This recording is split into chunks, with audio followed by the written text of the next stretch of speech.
What you're about to hear will change how you see the wilderness forever. I'm about to share 11 real documented cases where people just like you went camping and encountered pure terror. These aren't stories from horror movies or internet fiction. These are police reports, survivor testimonies, and documented attacks that happened to real people seeking nothing more than a peaceful night under the stars. Some of these victims made it home to tell their stories. Others didn't. But before we dive into these nightmare scenarios, I need you to do something for me. If you've ever felt that primal fear in the wilderness, that gut instinct that something isn't right, hit that subscribe button right now and join the Verified Fears family. Because what you're about to learn might just save your life the next time you venture into the woods. These stories will haunt you, but they'll also prepare you. Let's begin with a case that proves sometimes the most dangerous predators in the forest walk on two legs. Let's move to our first story. The year was 1977, and two young women named Shayna Weiss and Jana Copeland were living what many would consider the ultimate adventure. These college friends had embarked on an ambitious transcontinental bicycle tour, pedaling their way across the United States with nothing but their determination, a few camping supplies, and dreams of seeing the country from a perspective most people never experience. They had started their journey weeks earlier, traveling through small towns and vast landscapes, documenting their adventure and proving that two determined women could conquer thousands of miles on two wheels. Their families back home followed their progress through postcards and occasional phone calls, proud of their daughter's courage and independence. On the evening of June 22nd, Shayna and Jana had made camp at Cline Falls State Park in Oregon, a scenic spot known for its beautiful waterfall and peaceful camping areas. They had chosen what seemed like the perfect location, a quiet area away from the main camping facilities where they could enjoy some solitude after long days of cycling. The two women set up their small tent just off the park road, close enough to civilization to feel safe, but secluded enough to enjoy the tranquility they had grown to love during their cross-country adventure. They prepared a simple meal, chatted about the next day's route, and settled into their sleeping bags as darkness fell over the Oregon wilderness. What happened next would haunt investigators and the local community for decades to come. At approximately 1:30 in the morning, while both women were sound asleep in their tent, the peaceful silence of the campground was shattered by the roar of a pickup truck engine. But this wasn't a late-night camper arriving or someone taking a wrong turn. This truck was heading straight for their tent at full speed. The vehicle, driven by a man named David Roth, deliberately drove directly over the tent where Shayna and Jana lay sleeping, crushing their bodies under the weight of the truck's wheels and axles. The impact was devastating. Both women suffered severe injuries as the truck rolled over them, breaking bones and causing internal trauma that should have been fatal. The tent fabric tore apart around them.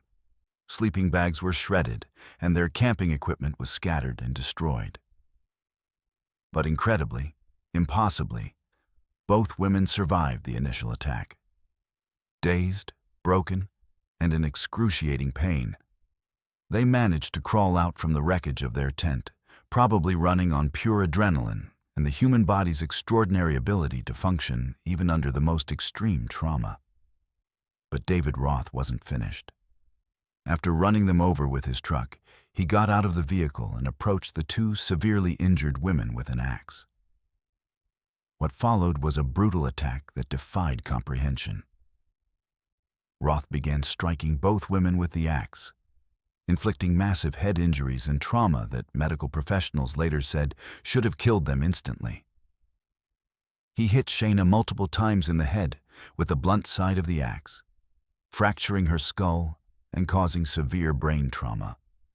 Jana received similar treatment, suffering multiple skull fractures and brain injuries that would affect her for the rest of her life. After the axe attack, Roth apparently believed both women were dead. He left them lying in their own blood among the destroyed remains of their campsite and drove away into the night, likely thinking he had committed the perfect crime in a remote location where the bodies might not be discovered for days or even weeks. The campground fell silent again, except for the labored breathing of two women who refused to die despite suffering injuries that should have been instantly fatal.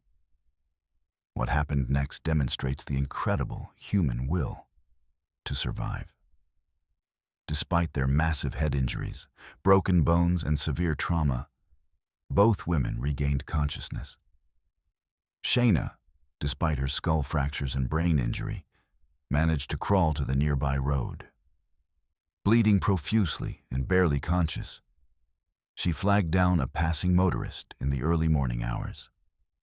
The driver, horrified by her condition and barely coherent account of what had happened, immediately called for emergency medical assistance. Paramedics and police arrived to find a scene that first responders later described as one of the most shocking they had ever encountered. Jaina was discovered still alive near the destroyed campsite, covered in blood and barely breathing. Both women were rushed to the hospital in critical condition, with doctors amazed that they had survived injuries that by all medical logic should have killed them. The emergency room staff worked frantically to stabilize them, performing emergency surgery to address the skull fractures and brain trauma caused by the axe attack. During their recovery, both women were able to provide descriptions of their attacker to police.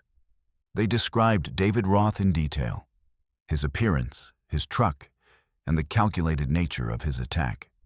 The investigation revealed that this wasn't a random act of violence or a case of mistaken identity.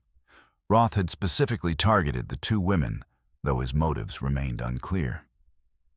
Some investigators theorized it was a sexually motivated attack, while others believed it might have been connected to his mental state or substance abuse issues. Police launched an intensive manhunt for David Roth, using the descriptions provided by the survivors and evidence collected from the crime scene. They found tire tracks matching his truck, blood evidence, and other physical proof that supported the women's account of events. However, what happened next added another layer of horror to an already unthinkable crime. While police were still searching for Roth, and the women were fighting for their lives in the hospital, the attacker returned to the scene. Several days after the initial attack, Roth came back to Cline Falls State Park, possibly to check if his victims had been discovered or to remove evidence. This return to the crime scene ultimately led to his capture. Park rangers and police, who had increased patrols in the area following the attack, spotted him and were able to make an arrest. During questioning, Roth's behavior was described as erratic and disturbing. He showed little remorse for the attack and seemed disconnected from the severity of his actions. Mental health evaluations conducted during his time in custody revealed a complex psychological profile, but nothing that could fully explain the calculated brutality of his attack on two innocent women who had simply been pursuing their dreams of adventure. The legal proceedings that followed were complicated by the severe nature of the victims' injuries. Both Shayna and Jaina suffered permanent brain damage from the axe attack, affecting their memory and cognitive function. Despite these challenges, they were able to testify about their ordeal, showing remarkable courage in facing their attacker in court. Their testimony, combined with the overwhelming physical evidence, led to Roth's conviction on multiple charges, including attempted murder and assault with a deadly weapon. The case sent shockwaves through the camping and cycling communities across the United States.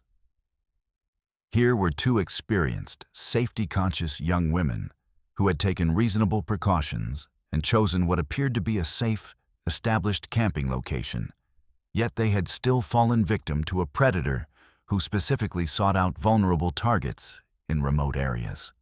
The attack highlighted the reality that no amount of preparation or caution can completely eliminate the risk posed by individuals who view remote camping areas as hunting grounds for potential victims. Both women survived, but their lives were forever changed by that night at Cline Falls. The brain injuries they sustained affected their cognitive abilities, memory function, and overall quality of life. Their planned bicycle tour across America ended abruptly in a hospital intensive care unit rather than at their intended destination. The psychological trauma of the attack added another layer of suffering to their physical injuries, leaving them with PTSD and anxiety that would take years of therapy to address. The Cline Falls attack remains one of the most brutal documented cases of violence against campers in American history. It serves as a stark reminder that even in designated camping areas with some level of oversight and security, determined predators can still find opportunities to attack vulnerable victims. The case also demonstrates the importance of situational awareness, camping in groups when possible, and trusting instincts when something feels wrong about a location or situation. This story isn't just about two women who survived an unthinkable attack. It's about the reality that some people view the wilderness as their personal hunting ground, where they can act out their most violent fantasies against victims who have nowhere to run and no immediate access to help.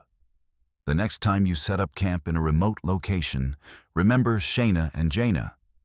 And remember that survival sometimes depends on being prepared for threats that go far beyond wild animals or natural disasters. Let's move to our second story.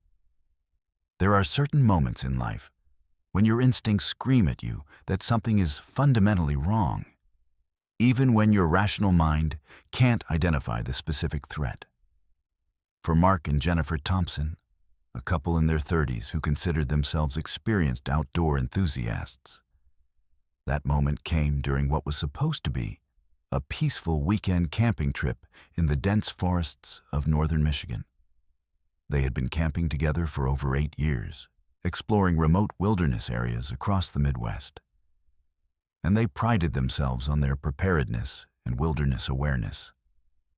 They knew how to identify animal tracks, could start a fire in wet conditions, and always informed multiple people of their exact location and expected return date. Nothing in their extensive camping experience had prepared them for what they would encounter on the night of September 15th, 2018. The Thompsons had chosen a remote section of the Hiawatha National Forest for their autumn camping trip, specifically seeking solitude away from the crowded campgrounds that filled up every weekend during peak season.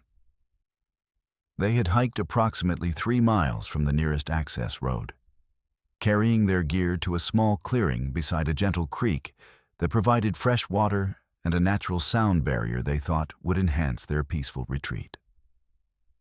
The location was perfect by every measure they had learned to evaluate over their years of camping. Fresh water source, natural wind protection, elevated ground for drainage, and enough open space to set up their tent while still being surrounded by the comforting presence of towering pine and hardwood trees. Their first day had been exactly what they had hoped for. They spent the afternoon exploring the immediate area, collecting firewood, and setting up their campsite with the methodical care that had become second nature to them. Jennifer prepared their dinner while Mark arranged their gear and secured their food in bear-proof containers, following all the protocols they had learned through years of wilderness camping. As evening approached, they enjoyed a quiet meal beside their campfire, discussing plans for the next day's hiking route and simply appreciating the profound silence that only deep wilderness can provide.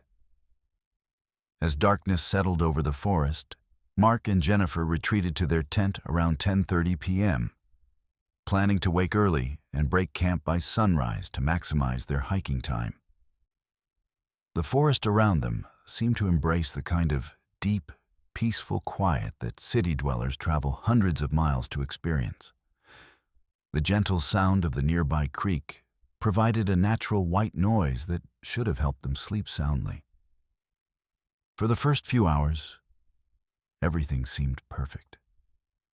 They dozed comfortably in their sleeping bags, occasionally waking to the distant call of an owl or the rustle of small animals moving through the underbrush.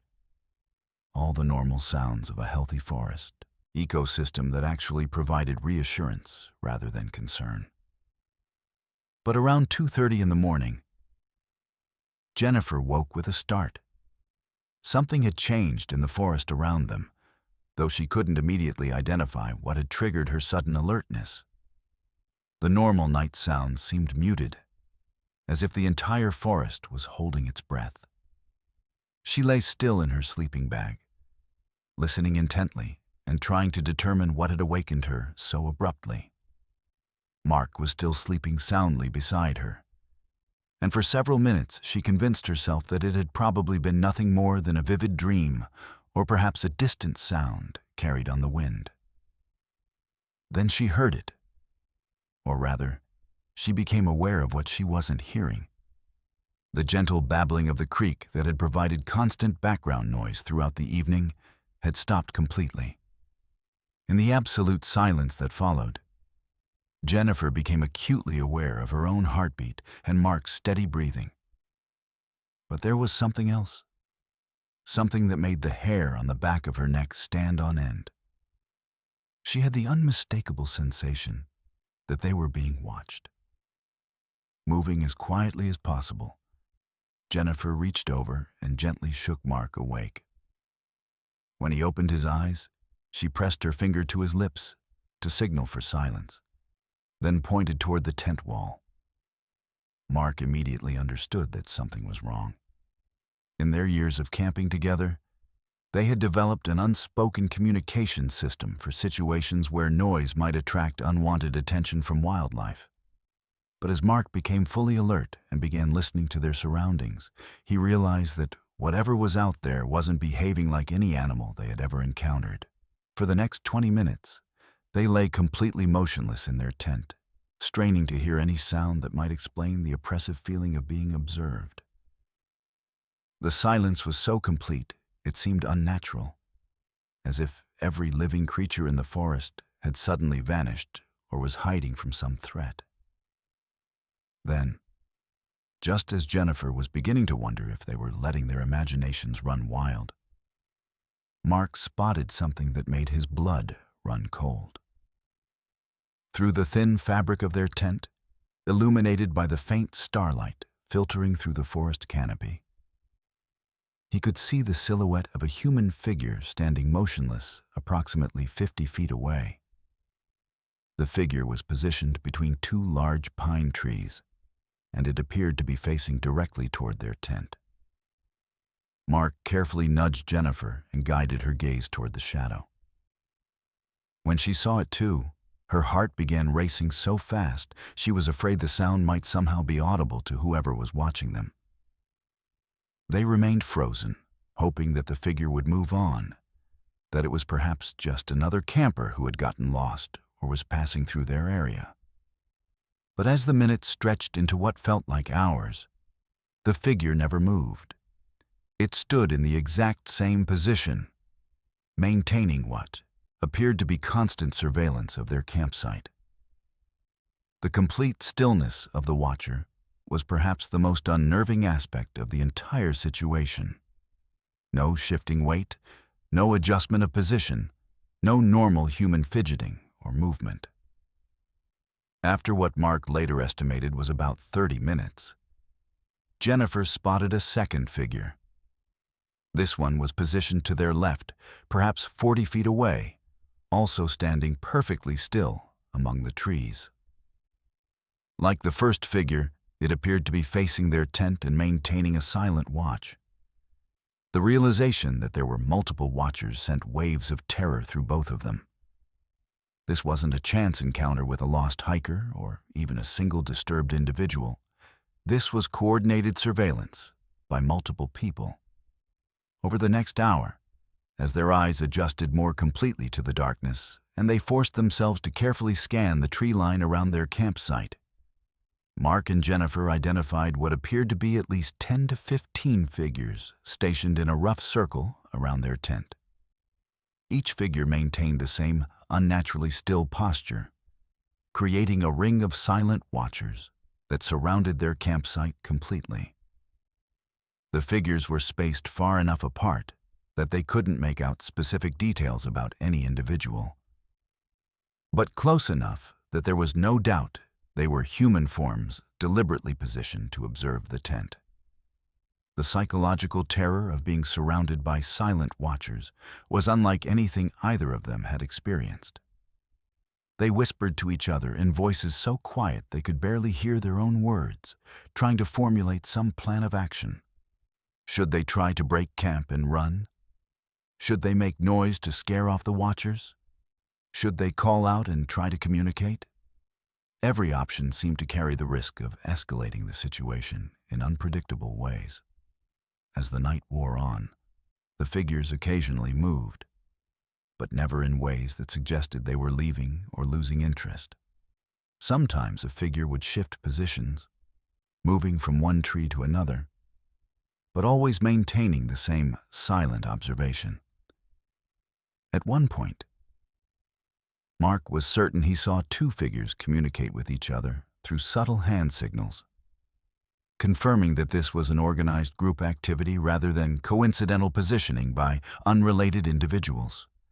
The most disturbing aspect of the entire ordeal was the complete silence maintained by the watchers. No talking, no obvious communication, no sounds of movement through the underbrush. Just the silent presence of multiple human figures maintaining surveillance throughout the night. Jennifer later described the feeling as being studied like laboratory specimens, as if they were subjects in some kind of experiment being conducted by researchers who had no intention of making contact. Dawn began to break around 6:15 a.m., and as the first light filtered through the forest canopy, Mark and Jennifer expected to finally get a clear look at their mysterious watchers. But as visibility improved, something even more disturbing happened. The figures began to disappear, not walking away or retreating into deeper forest, but simply vanishing from their positions.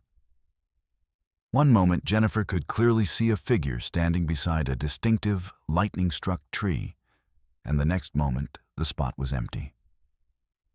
By full daylight, every single watcher had vanished without a trace. Mark and Jennifer waited another hour before emerging from their tent. And when they finally worked up the courage to investigate the areas where the figures had been standing, they found no evidence whatsoever of human presence.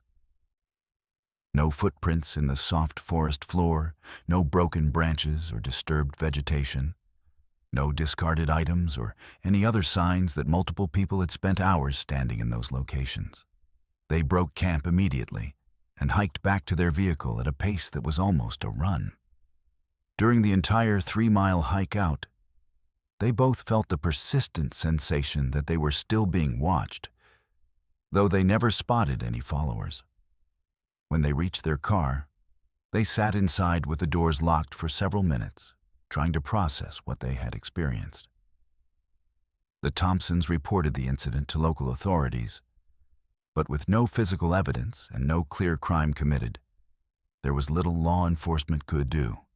The case was filed as an unusual incident report, joining a small but growing collection of similar accounts from the same general area of the Hiawatha National Forest. What makes their story particularly credible is their extensive camping experience and the detailed, consistent account they provided both immediately after the incident and in follow-up interviews months later. This case represents a particularly unsettling category of camping horror. The encounter with organized groups of unknown individuals who seem to treat remote campsites as locations for surveillance or psychological intimidation. Unlike attacks motivated by robbery or violence, these watchers never make contact or demands, leaving their victims to wonder about motives and intentions that may be far more disturbing than simple criminal activity. Let's move to our third story. In the remote wilderness areas of the Pacific Northwest, There have been numerous documented cases of encounters with individuals who appear to have completely abandoned civilized society, choosing instead to live as territorial guardians of specific forest regions. These so-called wild men represent a disturbing reality that most outdoor enthusiasts never consider when planning their wilderness adventures. For Sarah Martinez, a 28-year-old experienced hiker and wildlife photographer from Seattle, her encounter with one such individual during a solo backpacking trip through the Olympic National Forest would fundamentally change her understanding of who or what might be living in the deepest parts of America's wilderness areas. Sarah had been planning this particular expedition for over 6 months, researching trail conditions, weather patterns, and wildlife activity in a section of the Olympic Peninsula known for its old-growth forests and relative isolation from popular hiking destinations. As a professional wildlife photographer, she often sought out remote locations where she could document animal behavior without the interference of crowds or human activity. Her goal for this trip was to spend 5 days photographing the Roosevelt elk population during their autumn rutting season, a behavior that required patience, stealth, and the kind of deep forest access that only experienced solo hikers typically attempt. The trail she had chosen was listed in official park documentation as a moderate difficulty day hike. But Sarah's research had revealed that very few people actually completed the full route to its terminus at a high alpine meadow known locally as Hidden Valley. Most hikers turned back after the first few miles due to poorly maintained trail conditions, confusing trail markers, and the physical demands of navigating through dense, old-growth forest with minimal visibility. These factors made it perfect for Sarah's purposes, as she could expect to encounter wildlife that hadn't been habituated to human presence. On the morning of October 3rd, 2019, Sarah began her hike at the official trailhead, carrying approximately 40 pounds of camping gear and photography equipment. The first 3 miles followed a well-established path through managed forest land, with clear trail markers and evidence of regular maintenance. But as she progressed deeper into the wilderness, the trail became increasingly difficult to follow. What had started as a clearly defined path gradually deteriorated into a series of game trails and faint impressions in the forest floor that required constant attention to navigate successfully. Around mile 4, Sarah began noticing something unusual about the forest around her. Scattered along what appeared to be the main trail were items of camping equipment that seemed to have been abandoned by previous hikers. She first encountered a high-quality backpack hanging from a tree branch about 8 feet off the ground, positioned in a way that seemed deliberately placed rather than accidentally lost. The backpack was partially open, and she could see that it still contained personal items, including clothing, food supplies, and what appeared to be identification documents. As she continued hiking, Sarah found more abandoned equipment at irregular intervals along the trail. An expensive sleeping bag stuffed inside a garbage bag and wedged between 2 rocks. A camp stove sitting on a fallen log with its fuel canister removed. A pair of hiking boots placed neatly side by side on a large boulder, as if someone had simply decided to continue their journey barefoot. Most disturbing was a tent that had been set up completely, stakes driven into the ground and rainfly properly secured, but with no occupants and no evidence of recent use. The pattern of abandoned equipment created an increasingly ominous atmosphere as Sarah hiked deeper into the forest. Each discovery made her more uneasy, but her experience and professional determination convinced her to continue toward her planned campsite.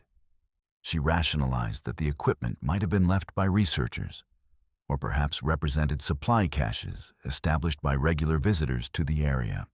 However, the random nature of the abandonment and the fact that valuable items were simply left exposed to weather and wildlife suggested something more disturbing.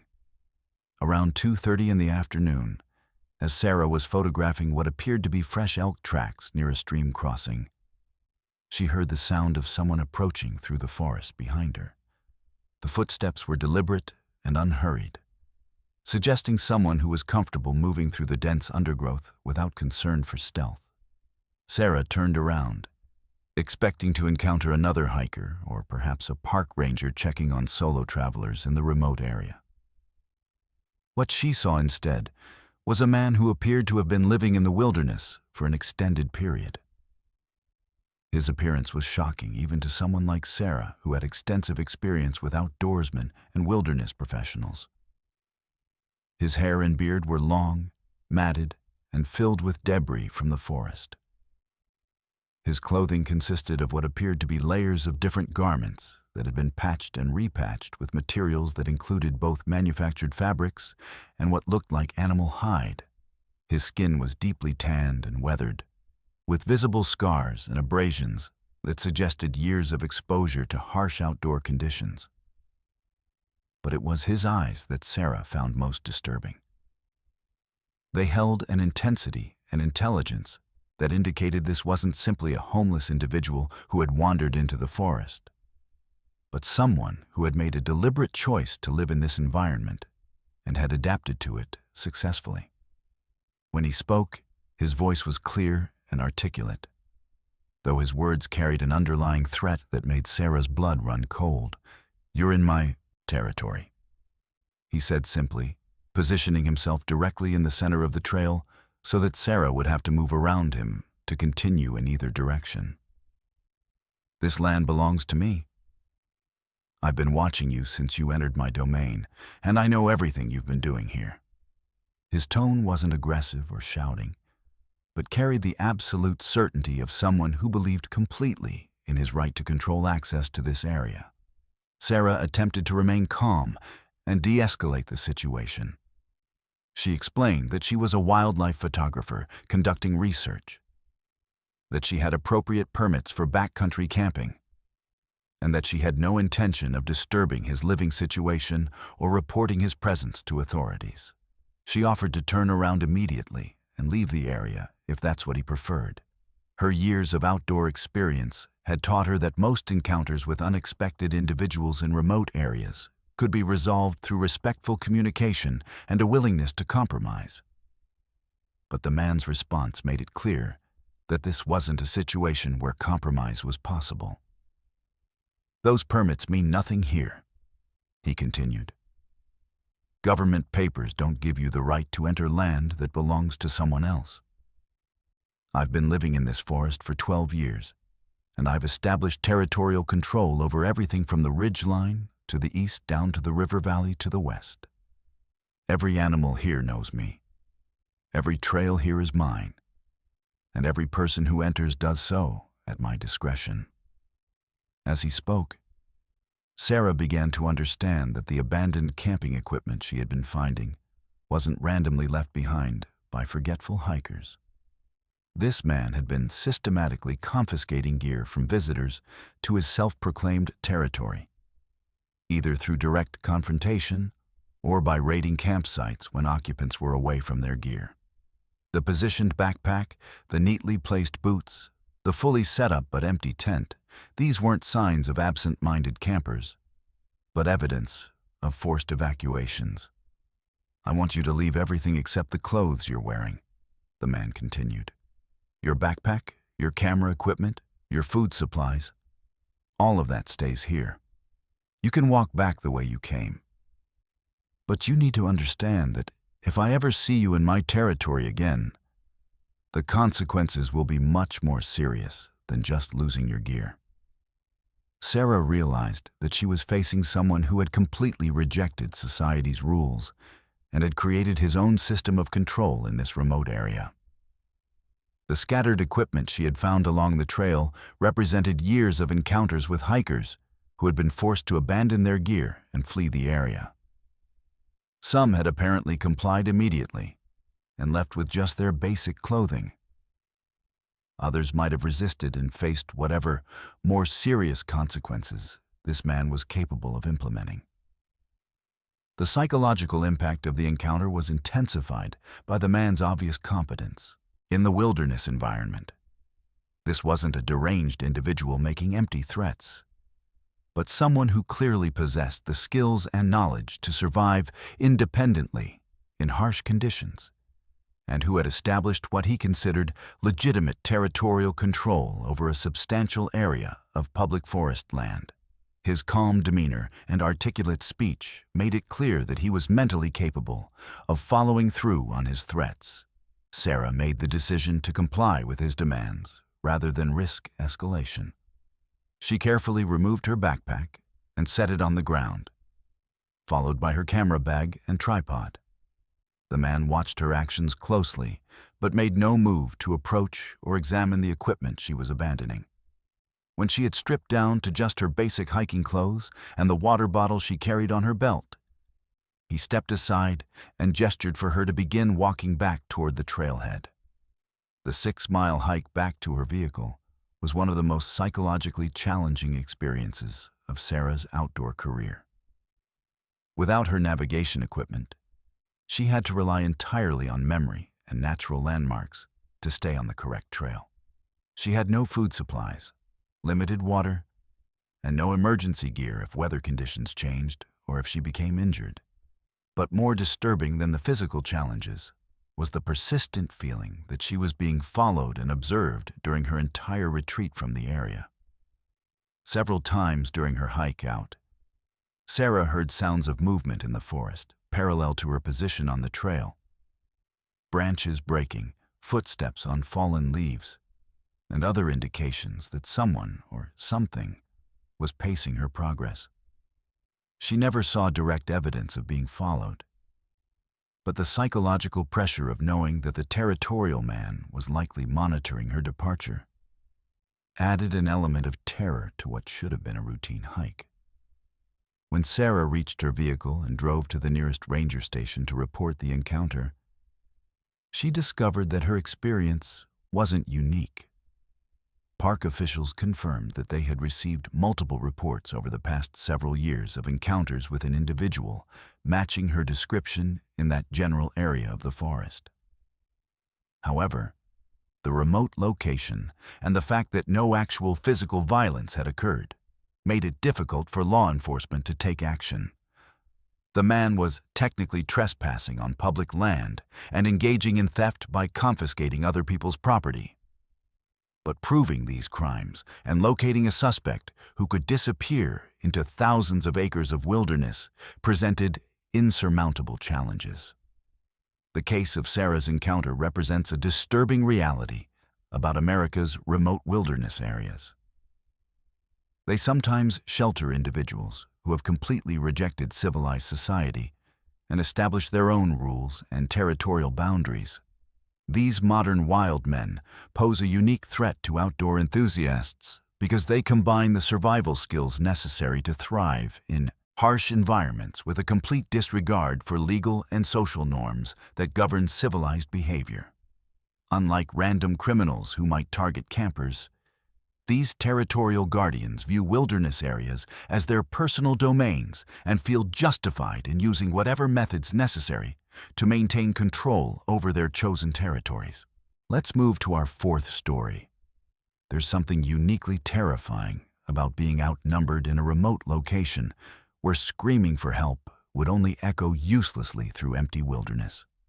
For David Chen, a 34-year-old software engineer from Portland who had taken up solo camping as a way to disconnect from the digital world and reconnect with nature, this terror became reality during what was supposed to be a peaceful 3-day retreat in the Cascade Mountains of Washington State. David had been solo camping for about 2 years, gradually building his confidence and skills through carefully planned trips to increasingly remote locations. He prided himself on his methodical approach to wilderness safety, always filing detailed trip reports with friends, carrying emergency communication devices, and following established protocols for solo outdoor activities. The location David had chosen for his September 2020 camping trip was a dispersed camping area in the Mount Baker-Snoqualmie National Forest, accessed by a rough Forest Service road that required 4-wheel drive and local knowledge to navigate successfully. He had discovered this particular spot through extensive research on camping forums and topographical map analysis, identifying an area that offered the solitude he craved while still being accessible enough for emergency evacuation if necessary. The site was situated on a small bluff overlooking a pristine alpine lake, surrounded by old-growth fir trees and offering spectacular views of distant mountain peaks. David arrived at his chosen campsite on Friday afternoon, October 2nd, after a challenging 2-hour drive on increasingly primitive forest roads. The isolation was exactly what he had been seeking. No cell phone coverage, no sounds of civilization, and no evidence that anyone else had camped in the area recently. He spent the remainder of daylight hours setting up his camp with the careful attention to detail that had become his routine. His tent was positioned to take advantage of morning sunlight while being protected from prevailing winds. His food was properly stored in bear-proof containers and hung at appropriate distances from his sleeping area. His campfire was built in an existing fire ring with proper clearance from flammable materials. As evening approached, David prepared a simple meal and settled in beside his campfire to enjoy the profound silence that only deep wilderness can provide. The lake below reflected the last light of sunset, creating a mirror image of the surrounding mountains that made the entire scene feel almost surreal in its beauty. He spent the evening reading by firelight, occasionally looking up to appreciate the brilliant display of stars that became visible as full darkness settled over the forest. By 10:30 p.m., he had banked his fire and retreated to his tent, feeling completely at peace with his decision to pursue solo camping despite the concerns expressed by friends and family. David woke naturally around 6 a.m. on Saturday morning, refreshed and eager to begin a day of hiking and photography in the surrounding area. As he emerged from his tent to rekindle his fire and prepare breakfast, he immediately noticed something that sent a chill down his spine. 4 men were sitting around what remained of his campfire, apparently having been there for some time based on their relaxed postures and the fact that they had rekindled the fire and were using it to heat what appeared to be coffee or tea in metal cups. The men looked up as David emerged from his tent, but their expressions showed no surprise or embarrassment at being discovered in his campsite. Instead, they regarded him with a casual interest that was somehow more disturbing than outright hostility would have been. They were all dressed in military-style clothing, not official uniforms, but the kind of surplus gear favored by survivalists and militia groups. Their ages appeared to range from late 20s to early 50s, and they all carried themselves with the confident bearing of people who were comfortable in wilderness environments and accustomed to operating as a coordinated group. "Morning," said the apparent leader of the group, a stocky man with graying hair and multiple visible tattoos on his arms. "Hope you don't mind us borrowing your fire. We've been hiking all night and needed a place to warm up and rest for a while." His tone was conversational, almost friendly, but there was an underlying implication that David's permission wasn't really being requested. It was simply being assumed. David attempted to maintain a calm and non-confrontational demeanor while assessing the situation. "No problem," he replied, though his mind was racing to understand why 4 men would be hiking through remote wilderness in the middle of the night, and how they had managed to locate his campsite in an area where navigation required significant skill and preparation. "Are you guys camping in the area too, or just passing through?" "Oh, we're definitely passing through," replied another member of the group, a younger man with a shaved head and what appeared to be military-style dog tags around his neck. "We've got places to be and things to take care of. But we noticed your nice setup here and thought we'd take a break before moving on." As he spoke, David noticed that all 4 men were carrying what appeared to be military-style backpacks and that each had various pieces of equipment attached to their gear that looked more tactical than recreational. What happened next revealed the true nature of the situation David found himself in.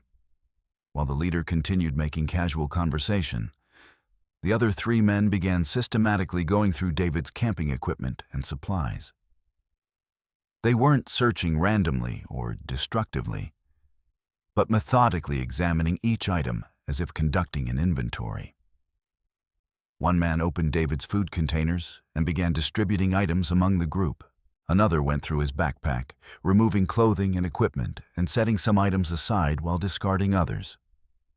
The third began dismantling his tent, apparently deciding which components were worth taking. "Hey, what are you doing?"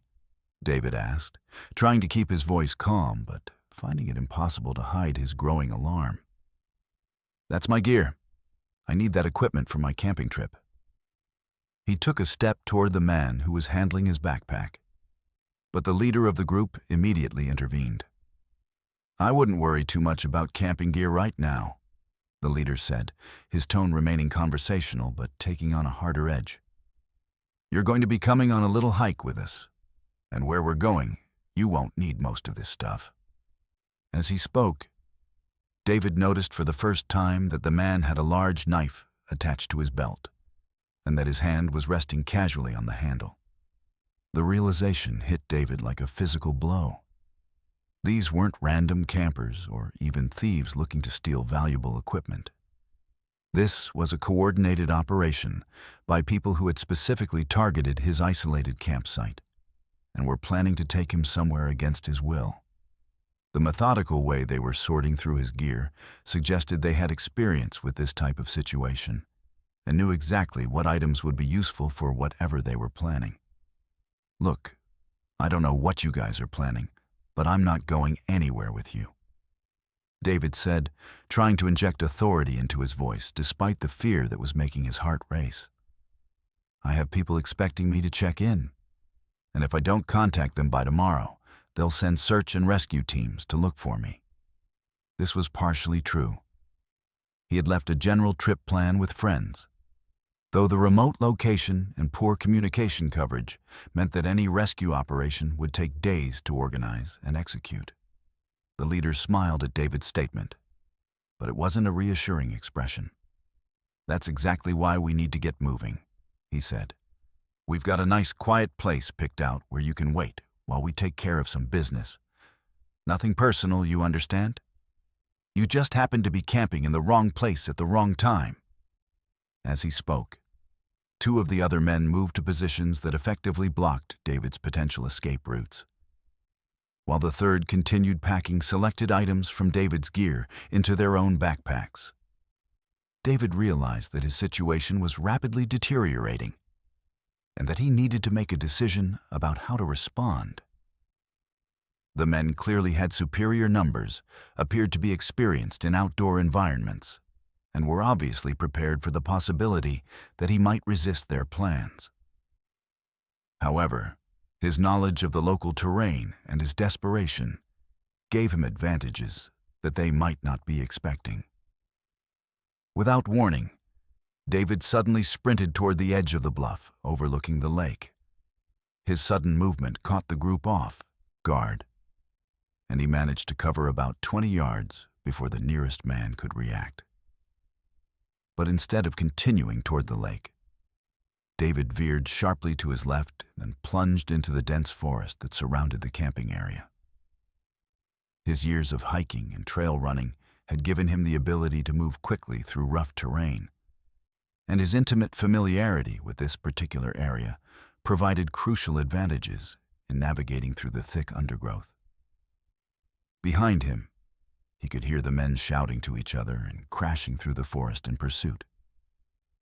Their tactical gear and heavy packs, which had seemed intimidating in the open camping area, now became liabilities that slowed their movement through dense vegetation and uneven terrain. David used every trick he had learned during his wilderness adventures, staying low to avoid branches, following game trails that were invisible to inexperienced eyes, and using the natural sound barriers provided by streams and rock formations to mask his movement. The chase continued for over an hour through increasingly difficult terrain. David's superior knowledge of the area allowed him to stay ahead of his pursuers, but he could hear them behind him, communicating through hand signals and tactical whispers that suggested military or law enforcement training. At several points, he heard voices coming from different directions, indicating that they had split up to try to surround him or cut off his escape routes. Eventually, David reached a section of the forest where a steep ravine created a natural barrier that would be extremely difficult for his pursuers to cross while maintaining their pursuit. He used this geographical advantage to put significant distance between himself and the group, eventually reaching a Forest Service road approximately 4 miles from his original campsite. A passing pickup truck, driven by local hunters, provided transportation back to the main highway, where David was able to contact law enforcement and report the incident. The investigation that followed revealed disturbing evidence that David's encounter wasn't an isolated incident. Forest Service officials and local law enforcement had received multiple reports over the previous year of suspicious activities in that general area, including reports of armed groups conducting what appeared to be training exercises on public land. However, the remote location and the transient nature of the groups made investigation and enforcement extremely difficult. When authorities returned to David's campsite the following day, they found evidence of the encounter, but no trace of the 4 men. His camping equipment had been completely removed, and the area had been cleaned so thoroughly that it appeared no one had ever camped there. The systematic nature of the cleanup suggested that the group was experienced in covering their tracks and eliminating evidence of their activities. David's case highlights a particularly disturbing trend in remote wilderness areas. The presence of organized groups that view isolated campers as potential targets for reasons that may go far beyond simple robbery. Whether motivated by extremist ideologies, criminal enterprises, or other factors, these groups represent a threat that most recreational campers never consider when planning their wilderness adventures. The coordination, equipment, and tactical awareness demonstrated by David's attackers suggest that they were part of a larger organization with specific objectives that required controlling or eliminating witnesses in remote areas. The psychological impact of David's encounter extended far beyond the immediate physical danger he faced. The realization that organized groups might be actively hunting isolated campers in areas that are supposed to represent safety and escape from urban dangers fundamentally changed his relationship with wilderness recreation. Despite his successful escape, the knowledge that such threats exist in remote areas continues to influence his camping decisions and has led him to abandon solo camping entirely in favor of group activities in more populated areas. This story serves as a stark reminder that the wilderness can harbor human predators who are far more dangerous than any natural threat. Unlike wild animals that typically avoid human contact, these organized groups actively seek out isolated victims in remote locations where help is far away and escape options are limited. The systematic nature of their operation and their obvious experience in wilderness environments make them a particularly formidable threat to solo campers who believe that isolation provides safety rather than vulnerability. Let's move to our 5th story. The methodical destruction of camping equipment by unseen attackers represents one of the most psychologically disturbing categories of wilderness encounters, where victims must helplessly listen as their survival gear is systematically demolished by people who remain hidden in the darkness.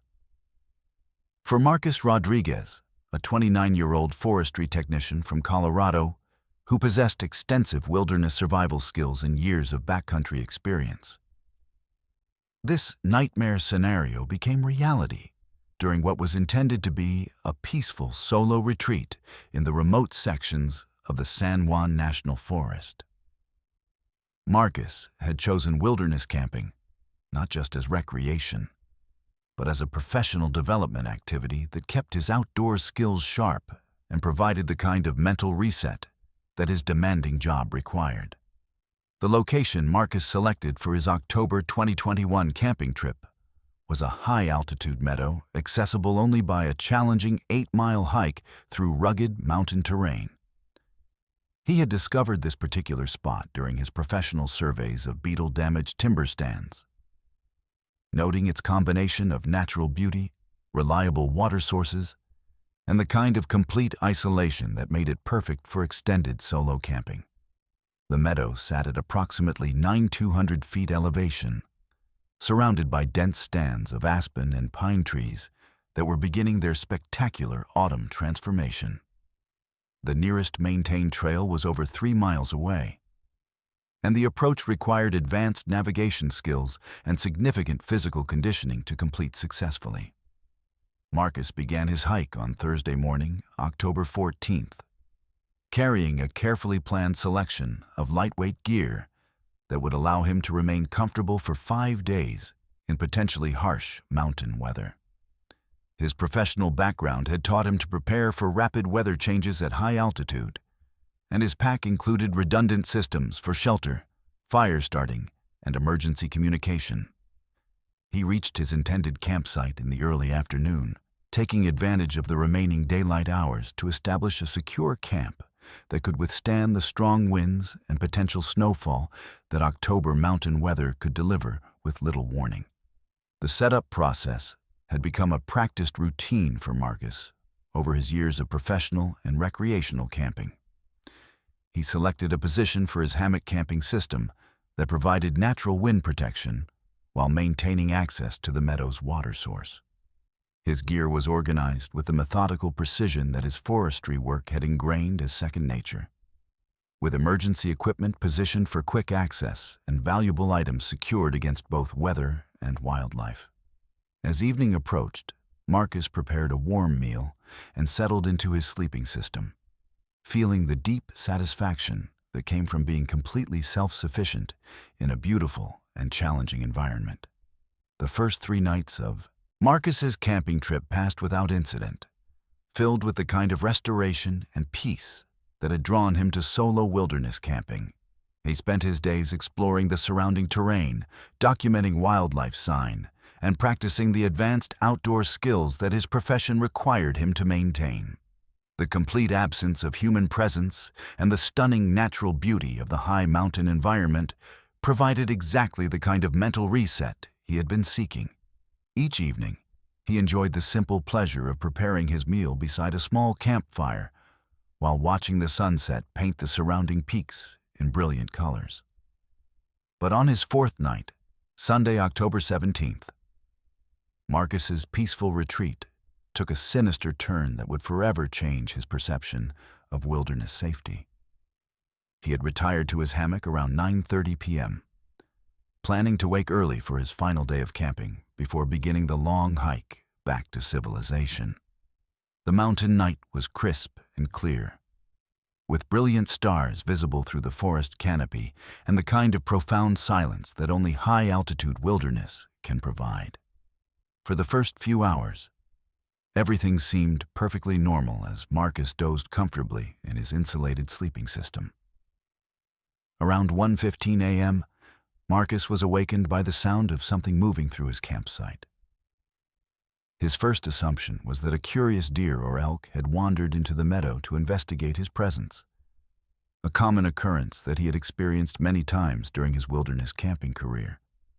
He lay still in his hammock, listening carefully to identify the source of the disturbance and determine whether any action was necessary to protect his food supplies from wildlife.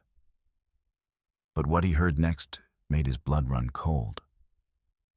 Instead of the natural sounds of an animal moving through the forest, Marcus heard the unmistakable sound of his camping equipment being deliberately manipulated by human hands. Someone was going through his gear, but not in the hurried way of a thief looking for valuable items. These were the methodical, purposeful sounds of someone systematically examining each piece of his equipment. Marcus remained motionless in his hammock, trying to peer through the darkness to identify who was in his campsite and what they might be doing. The moon had set several hours earlier, leaving the forest in nearly complete darkness that made visual identification impossible. But the sounds continued, growing more disturbing as the unseen intruder began what appeared to be deliberate destruction of his carefully organized gear. The first item to be destroyed was his camp stove, which Marcus heard being deliberately disassembled and thrown against nearby trees. The metallic clanging and crashing sounds echoed through the forest as component parts scattered across the meadow. Next came his water filtration system, which he heard being smashed against rocks with repeated forceful impacts that left no doubt about the deliberate nature of the destruction. The systematic demolition continued as his backup equipment, emergency supplies, and even his spare clothing were subjected to methodical destruction by someone who remained completely invisible in the darkness. What made the experience particularly terrifying was the complete silence of the attacker between episodes of destruction. Marcus never heard footsteps, breathing, or any other sounds that would indicate the presence of a human being moving through his campsite. The destruction would occur in bursts of activity lasting several minutes, followed by periods of absolute silence that lasted 15 or 20 minutes. During these quiet intervals, Marcus strained to hear any indication of where the attacker might be positioned or whether they were still present in the immediate area. After approximately an hour of intermittent destruction, Marcus heard voices for the first time. Multiple people were communicating in whispers so quiet that he couldn't make out specific words, but the tone and rhythm clearly indicated human conversation. The realization that he was facing multiple attackers rather than a single disturbed individual added another layer of terror to an already nightmare situation. The coordination required to maintain such systematic destruction while remaining virtually invisible suggested that this was an organized group with experience in this type of psychological warfare. The whispered conversations seemed to be followed by periods of intense activity where multiple pieces of equipment were destroyed simultaneously. Marcus heard his backup shelter being torn apart, his emergency communication devices being smashed against rocks, and his food supplies being scattered throughout the forest. The attackers seemed to know exactly what items were essential for wilderness survival, and were methodically eliminating his ability to remain in the backcountry or to call for emergency assistance. Around 3:30 a.m., the nature of the attack escalated in a way that made Marcus realize his life might be in immediate danger. The attackers began using what sounded like hatchets or similar tools to destroy larger pieces of equipment, creating loud crashing sounds that echoed off the surrounding mountains. But more disturbing were the comments he began to hear during these episodes of destruction. Voices that had previously been whispered were now speaking at normal volume, making statements clearly intended for Marcus to hear. "He's awake in there," said one voice. "He's been listening to everything we've been doing." Another voice responded, "Good. He needs to understand what happens to people who think they can just set up camp wherever they want." The conversation continued with references to territorial boundaries, outsider intrusion, and the need to send messages that would discourage other campers from accessing this area. Marcus realized that he was facing individuals who considered this remote mountain meadow to be their exclusive territory, and were using systematic equipment destruction and psychological intimidation to drive away anyone who attempted to camp in the area. The methodical nature of their attack and their obvious familiarity with wilderness environments suggested that this wasn't their first encounter with unsuspecting campers. As dawn began to break around 5:45 a.m., the attackers made their final and most disturbing statement. "You've got exactly 1 hour to get out of our territory," announced the apparent leader of the group.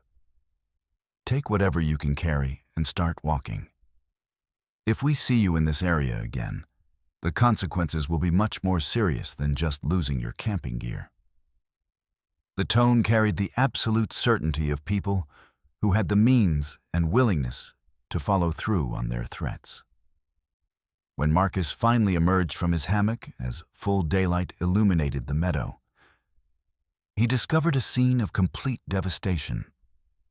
Every piece of his camping equipment had been destroyed beyond repair. His tent was shredded, his sleeping bag was torn apart and scattered, and his cooking equipment was smashed into unrecognizable fragments.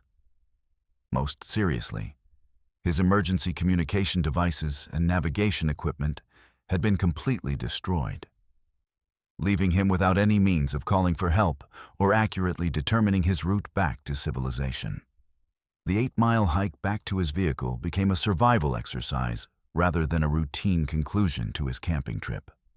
Without proper gear, adequate food supplies, or emergency communication capabilities, Marcus had to rely entirely on his professional wilderness skills and physical conditioning to reach safety. The psychological pressure of knowing that he was being watched and possibly followed by the group that had destroyed his equipment added another dimension of stress to what was already a challenging wilderness traverse. Marcus reported the incident to Forest Service law enforcement, but the remote location and lack of physical evidence made investigation extremely difficult.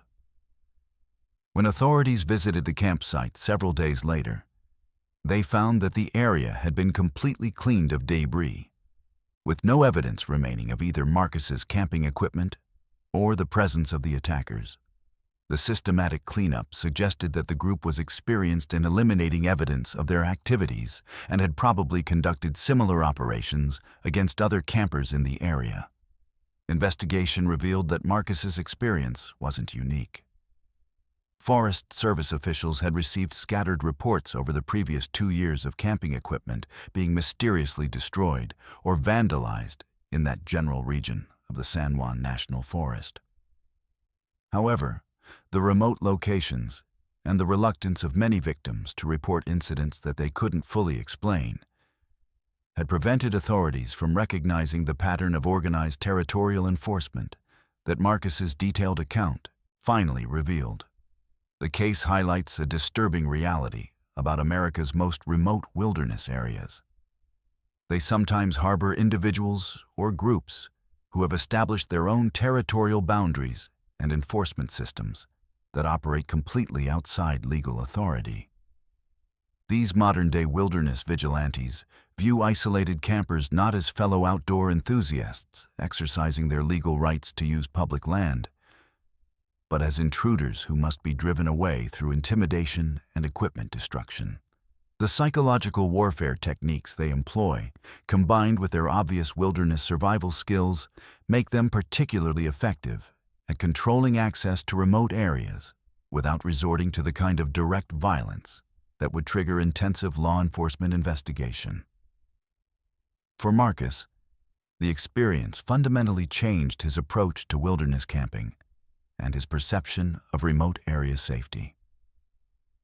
Despite his extensive professional experience and wilderness survival skills, the encounter demonstrated that even the most prepared and knowledgeable outdoor enthusiasts can find themselves completely vulnerable to organized groups that have rejected civilized rules of conduct and established their own systems of territorial control in America's most isolated wilderness areas.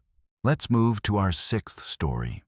When domestic violence spills over into public camping areas, it creates a uniquely terrifying situation for innocent bystanders who find themselves unwilling witnesses to escalating conflicts that can turn deadly without warning.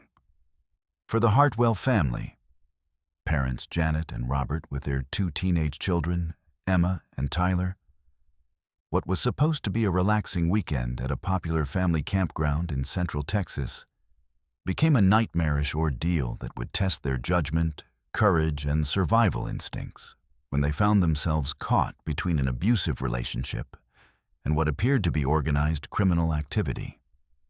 The Hartwells had been regular visitors to Bastrop State Park for over 6 years, making it their preferred destination for monthly family camping trips that provided a much-needed break from their busy suburban lives in Austin. Robert worked as an accountant for a mid-sized firm, while Janet managed a local veterinary clinic, and both parents believed strongly in the importance of exposing their children to outdoor activities and family bonding time away from screens and social media. Their camping routine had become almost ritualistic. They always reserved the same cluster of campsites, brought the same menu of simple camping meals, and followed the same schedule of hiking, fishing, and evening campfire activities that had created some of their family's most cherished memories.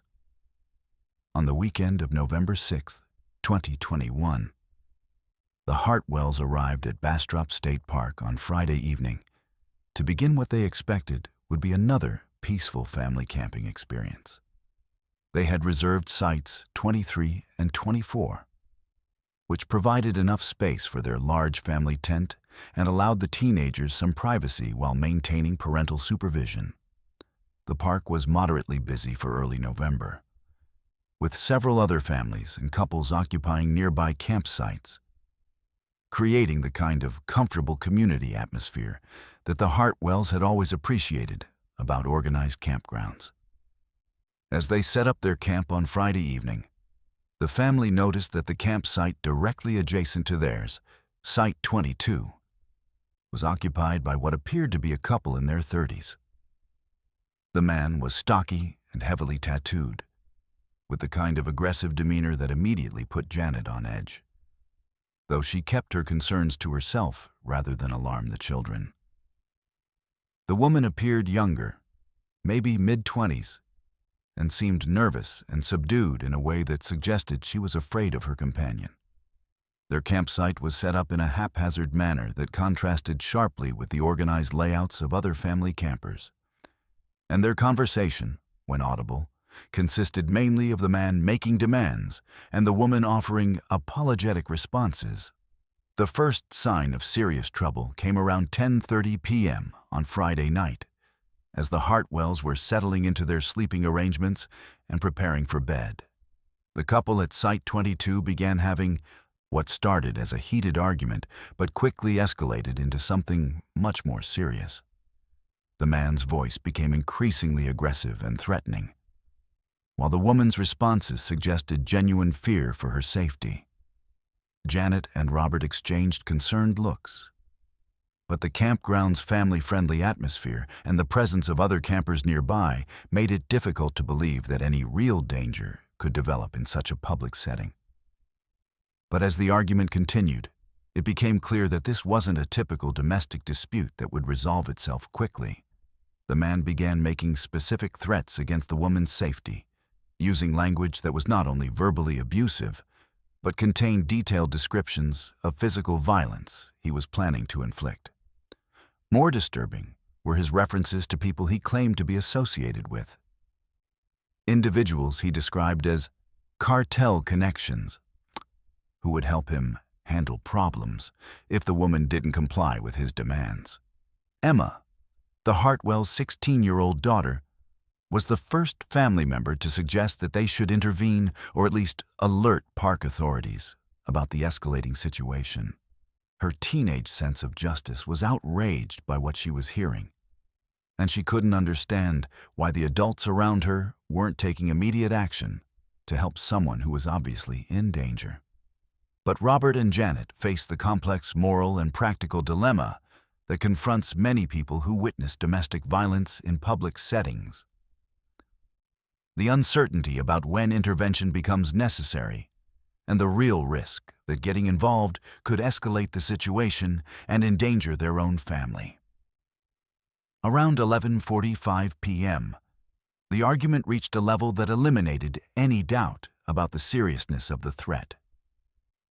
The sound of a physical altercation could be heard clearly from the neighboring campsite, including what sounded like furniture being overturned.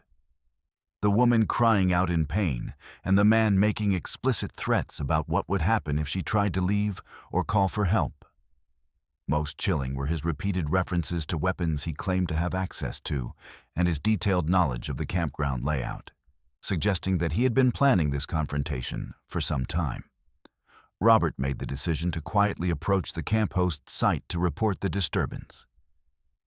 But when he reached the host station, he discovered that the volunteer camp hosts had already left for the evening and wouldn't return until morning. The campground's remote location meant that cell phone coverage was extremely limited, and the nearest law enforcement was over 20 miles away in the town of Bastrop. Even if he could get through to authorities, Robert realized that emergency response time would likely be 30 to 40 minutes. Far too long to help someone who might be in immediate physical danger. When Robert returned to his family's campsite, the situation at Site 22 had escalated further. The man was now speaking loudly, enough that his words were clearly audible to anyone within 100 yards.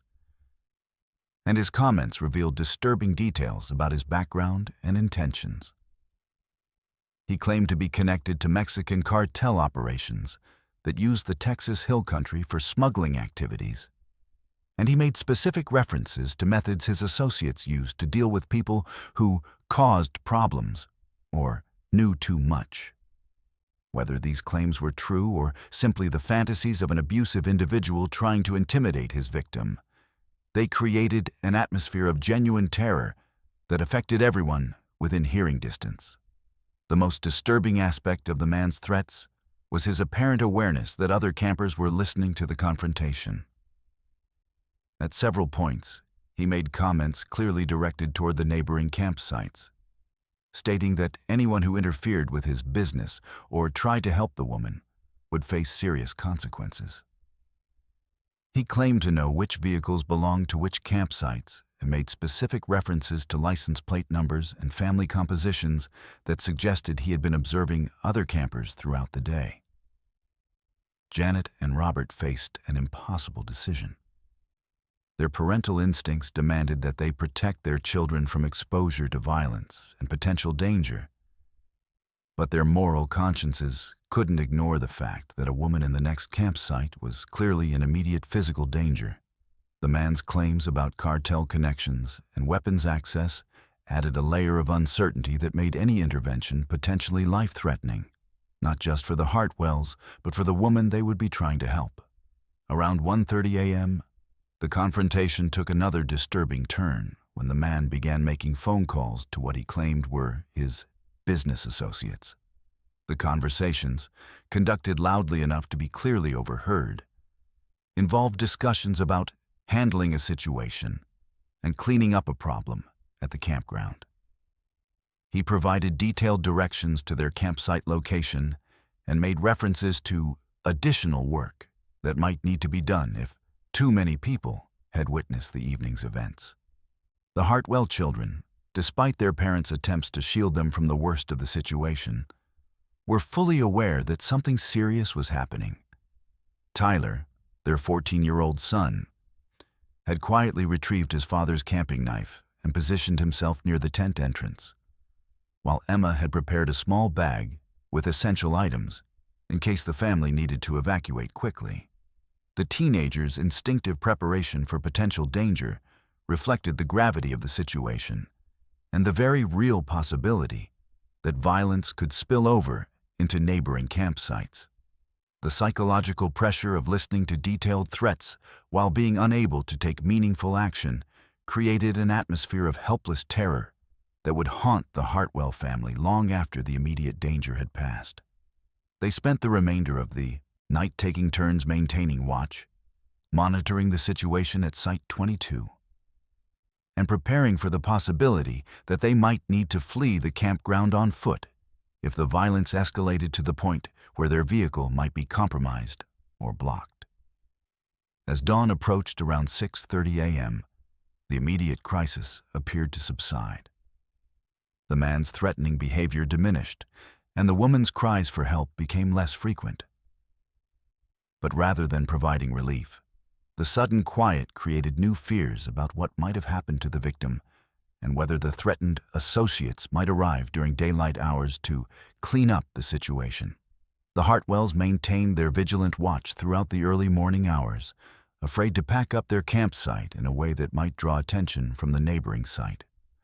When park authorities finally arrived around 8 a.m. in response to reports from other campers, they found that Site 22 had been completely abandoned.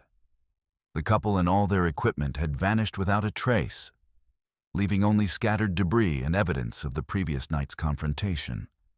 Law enforcement officers who responded to investigate the scene found blood evidence and signs of a violent struggle, but no indication of where the couple had gone or whether the woman was still alive. The investigation that followed revealed that the license plate number associated with Site 22 belonged to a vehicle that had been reported stolen 3 days earlier from San Antonio. The man's identity remained unknown, and despite extensive investigation by both local law enforcement and federal agencies concerned about the cartel connection claims, no trace of either individual was ever found.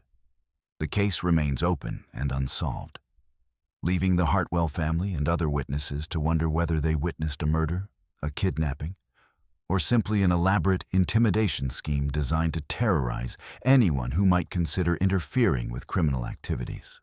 The psychological impact on the Hartwell family extended far beyond the immediate terror of that night.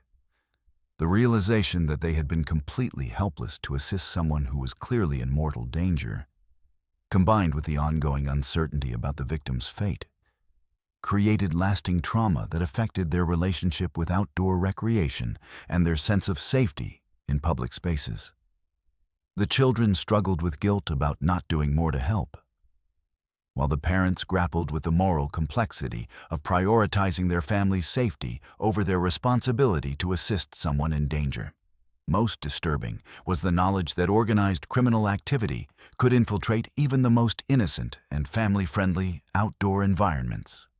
The campground that had provided years of peaceful family memories had been revealed as a potential staging area for violence and criminal activity that operated completely outside the safety nets that most families take for granted when visiting established recreational facilities. This case highlights the vulnerability of families who find themselves unwilling witnesses to domestic violence that may be connected to larger criminal enterprises. Unlike isolated camping encounters with disturbed individuals, this situation involved organized criminal activity that specifically used public campgrounds as venues for violence and intimidation. The combination of domestic abuse with cartel-style threats created a level of danger that typical family campers are completely unprepared to handle, demonstrating how quickly a routine family camping trip can become a survival situation when criminal activity invades spaces that are supposed to represent safety and recreation. For families who continue to enjoy campground-based recreation, the Hartwell's experience serves as a stark reminder that organized criminal activity can occur anywhere, and that the community atmosphere of family campgrounds can provide cover for dangerous individuals who deliberately choose public venues for their violent activities, knowing that witnesses will be too afraid or too concerned about their own family's safety to interfere effectively. Let's move to our 7th story. There are few things more unnerving than realizing that the sounds you've been hearing throughout the night aren't what they appear to be, especially when the deception involves someone deliberately mimicking animal calls to mask their human presence. For the Morrison family, husband and wife team of wildlife researchers Dr. Patricia Morrison and Dr. James Morrison, along with their 19-year-old son Kevin, who was studying environmental science, this terrifying discovery would turn a routine family research expedition into a psychological nightmare that challenged everything they thought they knew about wilderness safety and predator behavior. The Morrisons had been conducting collaborative wildlife research for over 15 years, combining Patricia's expertise in mammalian behavior with James's specialization in ecosystem dynamics to produce peer-reviewed studies that had earned them recognition in academic circles nationwide. Their research often required extended camping trips in remote locations where they could observe animal behavior without the interference of human activity, and they had developed sophisticated protocols for maintaining scientific objectivity while ensuring family safety during these expeditions. Kevin had been participating in these research trips since childhood, and at 19, he possessed wilderness skills and scientific knowledge that exceeded most professional outdoor guides. In late September 2019, the Morrison family had obtained permits to conduct a week-long behavioral study in a remote section of the Gila National Forest in New Mexico, focusing on the nocturnal activity patterns of local coyote populations. Their research required them to establish a base camp in an area known for high coyote density, while maintaining enough distance from human activity to ensure that their presence wouldn't significantly alter the natural behavior patterns they intended to document. The location they selected was accessible only by a challenging 12-mile hike through rugged desert terrain, and it offered the kind of complete isolation that serious wildlife research demanded. The family established their research camp on Sunday, September 22nd, setting up their equipment with the methodical precision that years of field research had taught them. Their campsite included not only personal shelter and supplies, but also sophisticated audio recording equipment, motion-activated cameras, and night vision observation tools that would allow them to document coyote behavior without direct interference. Patricia and James had conducted similar studies in various locations throughout the southwestern United States, and they approached this project with the confidence that came from extensive experience in remote wildlife research. The first 2 nights of their research expedition proceeded exactly as expected. The local coyote population was active and vocal, providing excellent opportunities for the behavioral documentation that formed the core of their study. The family recorded extensive audio samples of coyote vocalizations, documented pack movement patterns using their camera equipment, and observed feeding behaviors that confirmed many of their preliminary hypotheses about desert ecosystem dynamics. Kevin proved to be an invaluable research assistant, demonstrating both the technical skills and scientific insight that suggested a promising future in wildlife research. But on their 3rd night, Tuesday, September 24th, Patricia began to notice subtle irregularities in the coyote vocalizations they were recording.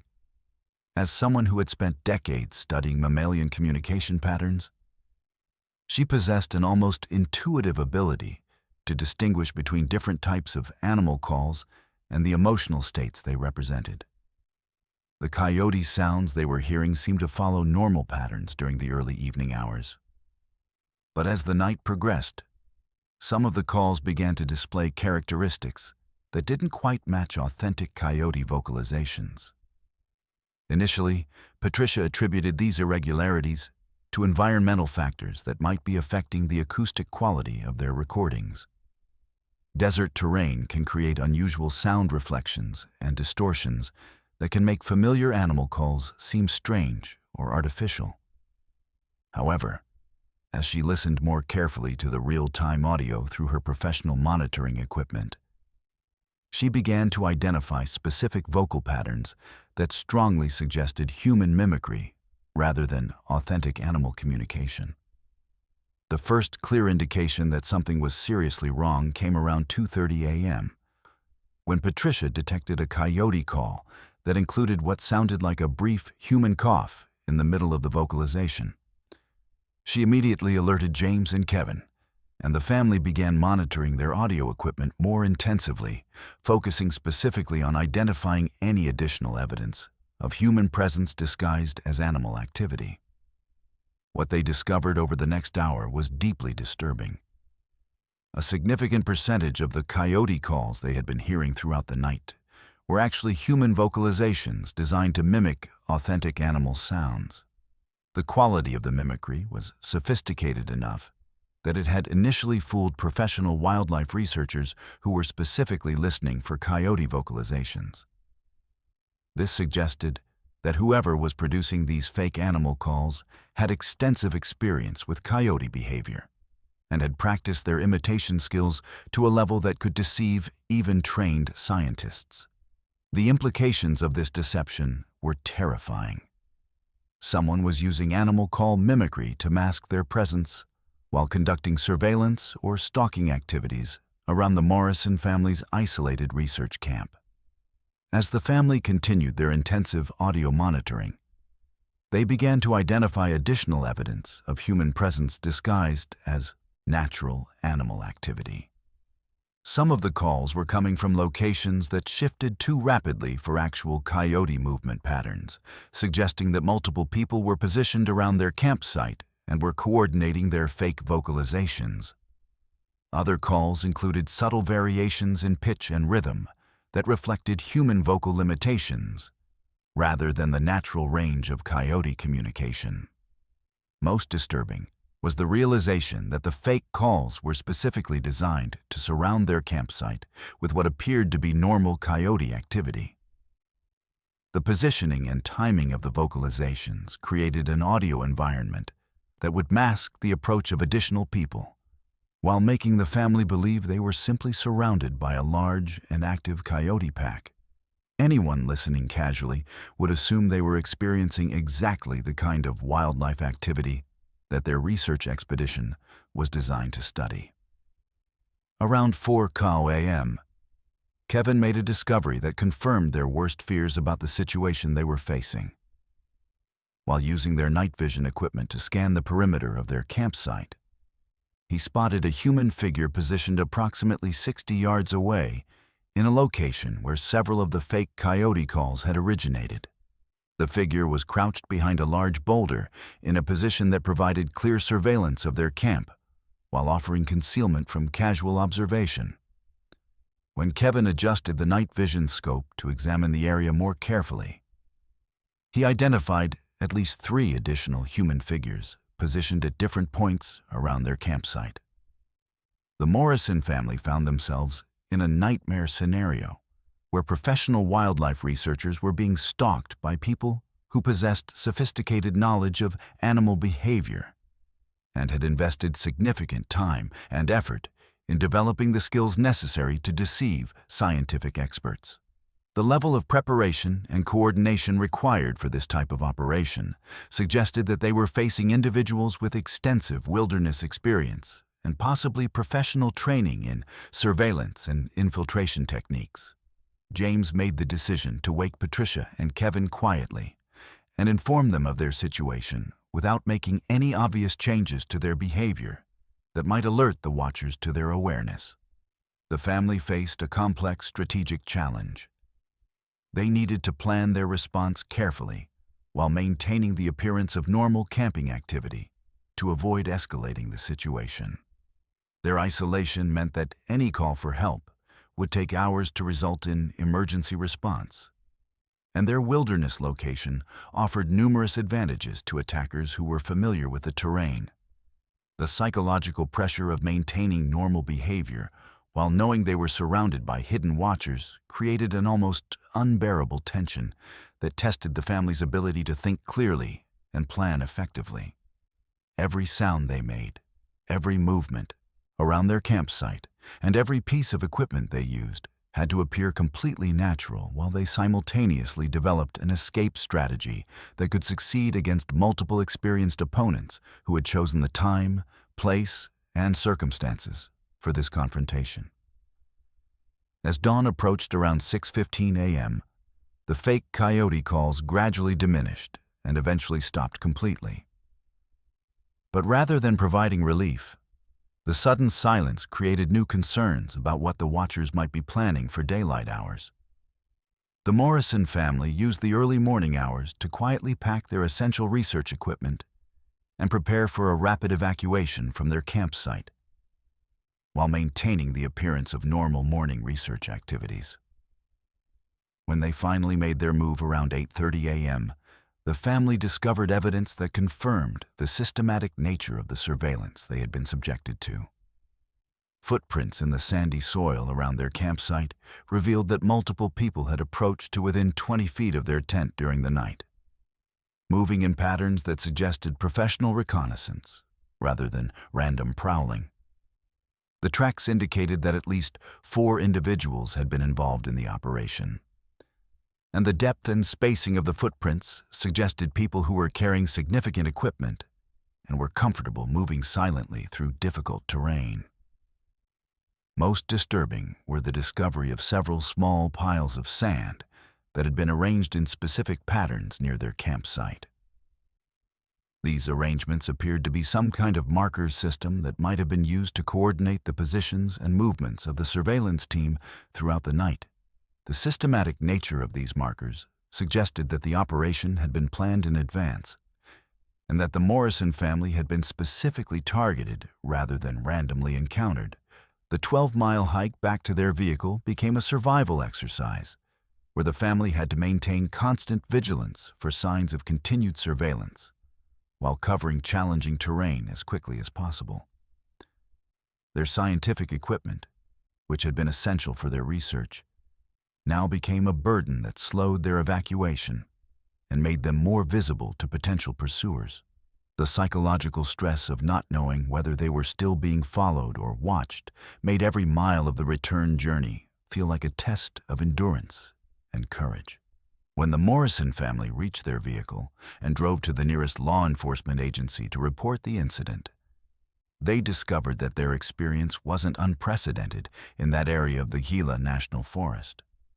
Forest Service officials had received scattered reports over the previous year of wildlife researchers and serious campers reporting unusual animal call patterns and evidence of human surveillance in remote areas.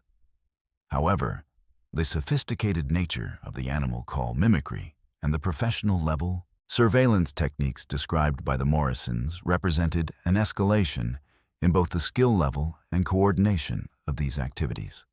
The investigation that followed revealed disturbing evidence that organized groups were using advanced wilderness skills to conduct surveillance and intimidation operations against researchers and campers in remote areas. The animal call mimicry technique demonstrated a level of sophistication that suggested either professional training or extensive experience in wilderness infiltration. The coordination required to maintain the deception throughout an entire night while positioning multiple people around a target campsite indicated that this was an organized operation rather than the work of individual disturbed persons. For the Morrison family, the experience fundamentally changed their approach to field research and their perception of wilderness safety. Despite their extensive professional experience and scientific expertise, they had been completely vulnerable to surveillance techniques that exploited their expectations about natural animal behavior. The realization that their scientific knowledge could be used against them by people who understood how researchers think and behave added a layer of personal violation to the immediate physical danger they had faced. The case highlights how organized groups can exploit the expectations and expertise of their victims to conduct more effective stalking and surveillance operations. By using sophisticated animal call mimicry, the attackers were able to hide their presence in plain sight, knowing that wildlife researchers would interpret the sounds as normal animal activity, rather than the evidence of human surveillance. This technique represents a particularly insidious form of psychological warfare that turns victims' professional knowledge and wilderness experience into vulnerabilities that can be exploited by determined predators. The incident also demonstrates the vulnerability of even highly experienced outdoor professionals when they encounter organized opposition that has invested time and resources in developing specialized skills for wilderness operations. The Morrison family's scientific training and wilderness experience, which had protected them during years of remote research, proved insufficient against attackers who had specifically developed techniques to exploit the behavior patterns and expectations of their intended victims.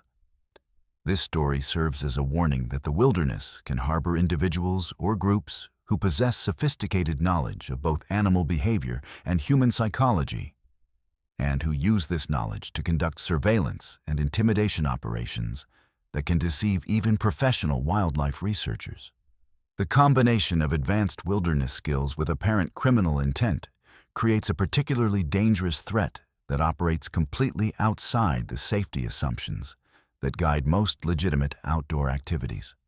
For anyone conducting research or camping in remote areas, the Morrison family's experience demonstrates that even the most familiar animal sounds might not be what they appear to be, and that professional expertise can sometimes become a liability when facing adversaries who understand how to exploit specialized knowledge and expectations. Let's move to our 8th story. Sometimes, the most devastating wilderness emergencies are caused not by natural disasters or animal attacks, but by human-made traps that have been deliberately hidden in popular hiking areas to maim or kill unsuspecting outdoor enthusiasts. For Rachel Thompson, a 26-year-old emergency room nurse from Denver, who had taken up serious backpacking as a way to cope with the stress of her demanding medical career, this horrific reality became apparent during what was supposed to be a therapeutic solo hiking trip in the remote backcountry of Rocky Mountain National Park. Rachel's medical training, which she had hoped would never be needed during her recreational activities, would prove to be the only thing standing between her hiking companion and a gruesome death in one of Colorado's most beautiful wilderness areas. Rachel had planned this particular backpacking expedition as part of a larger group trip organized through a Denver-based hiking club that specialized in challenging backcountry routes for experienced outdoor enthusiasts. The group consisted of 8 members with varying levels of wilderness experience, but all had completed the club's safety training and possessed the physical conditioning necessary for multi-day expeditions in high-altitude environments. Their planned route would take them through some of the most remote and spectacular terrain in Rocky Mountain National Park, following unmarked trails that required advanced navigation skills and offered the kind of solitude that serious hikers sought to escape the crowds that filled more popular park destinations. The group had been hiking together for 2 days when they reached a particularly scenic area near tree line, where vast alpine meadows offered panoramic views of the surrounding peaks and valleys. This section of their route was known among experienced hikers as one of the most beautiful wilderness areas accessible by foot in Colorado. Combining stunning natural beauty with the challenge of high-altitude hiking that tested both physical conditioning and wilderness survival skills, the group had established their camp in a protected valley that provided natural wind shelter while maintaining access to reliable water sources and the kind of dramatic mountain scenery that made the challenging hike worthwhile. On the morning of July 18, 2022, Rachel and her hiking partner, Mike Chen, a 31-year-old software engineer who had become her closest friend in the hiking club, decided to explore a side trail that led to what their topographical maps indicated was a hidden waterfall approximately 2 miles from their base camp. The other group members chose to spend the day resting and preparing for the next day's challenging ascent to a high mountain pass, leaving Rachel and Mike to pursue their more ambitious exploration plans. Both hikers were experienced in off-trail navigation and carried the emergency equipment necessary for safe backcountry travel, including first aid supplies, emergency communication devices, and the knowledge necessary to handle typical wilderness emergencies. The trail to the waterfall was unmarked and required careful attention to subtle terrain features and occasional cairns left by previous hikers to maintain proper direction. Rachel and Mike had been hiking for approximately 90 minutes through increasingly beautiful but challenging terrain when they reached what appeared to be a natural resting spot beside a small alpine stream. The location was perfect for a break. Clear mountain water, comfortable seating on sun-warmed rocks, and spectacular views of the surrounding peaks that made the challenging hike seem worthwhile. Mike stepped forward to refill his water bottles at the stream, choosing what appeared to be a safe and stable position on the rocky bank, where clear water flowed over a series of natural stone steps. But as he placed his weight on what looked like solid ground, his left leg suddenly plunged through what had appeared to be normal forest floor, and the peaceful mountain morning was shattered by his screams of agony. Hidden beneath a carefully camouflaged covering of natural vegetation and forest debris was a steel bear trap that had been deliberately placed in a location where hikers would naturally stop to access the water source. The trap's massive steel jaws, designed to hold animals weighing several hundred pounds, closed with crushing force around Mike's leg just above the ankle. The impact was so severe that Rachel initially thought she was witnessing a fatal injury. The steel teeth penetrated completely through his hiking boot and deep into the flesh and bone of his lower leg, creating massive trauma that began bleeding profusely immediately. Mike's screams echoed off the surrounding mountains, and the sight of the massive steel trap protruding from his leg created a scene of horror that seemed impossible in such a beautiful, natural setting. Rachel's medical training kicked in immediately, overriding the shock and horror of witnessing her friend's catastrophic injury. As an emergency room nurse, she had treated countless trauma victims, but never under conditions where she was the only medical professional available and where emergency transportation was impossible. She quickly assessed Mike's condition, recognizing that the severe bleeding and potential arterial damage could result in death within minutes if she couldn't control the hemorrhaging and manage his traumatic shock. The bear trap itself presented a complex medical and mechanical challenge that Rachel had never encountered in her hospital experience. The device was designed to hold struggling animals through massive crushing force, and its release mechanism was not immediately apparent. Mike's leg was trapped between steel jaws that were applying constant pressure to his injured tissues, potentially causing additional damage with every movement. Rachel realized that her first priority had to be stopping the bleeding and preventing shock, but that accomplishing these goals would be nearly impossible while the trap remained attached to his leg. Using every piece of first aid equipment she carried, Rachel worked frantically to control Mike's bleeding while searching for a way to release the trap mechanism. The device was old but well maintained, suggesting that it had been placed deliberately by someone with experience in animal trapping who knew how to position and camouflage the trap for maximum effectiveness.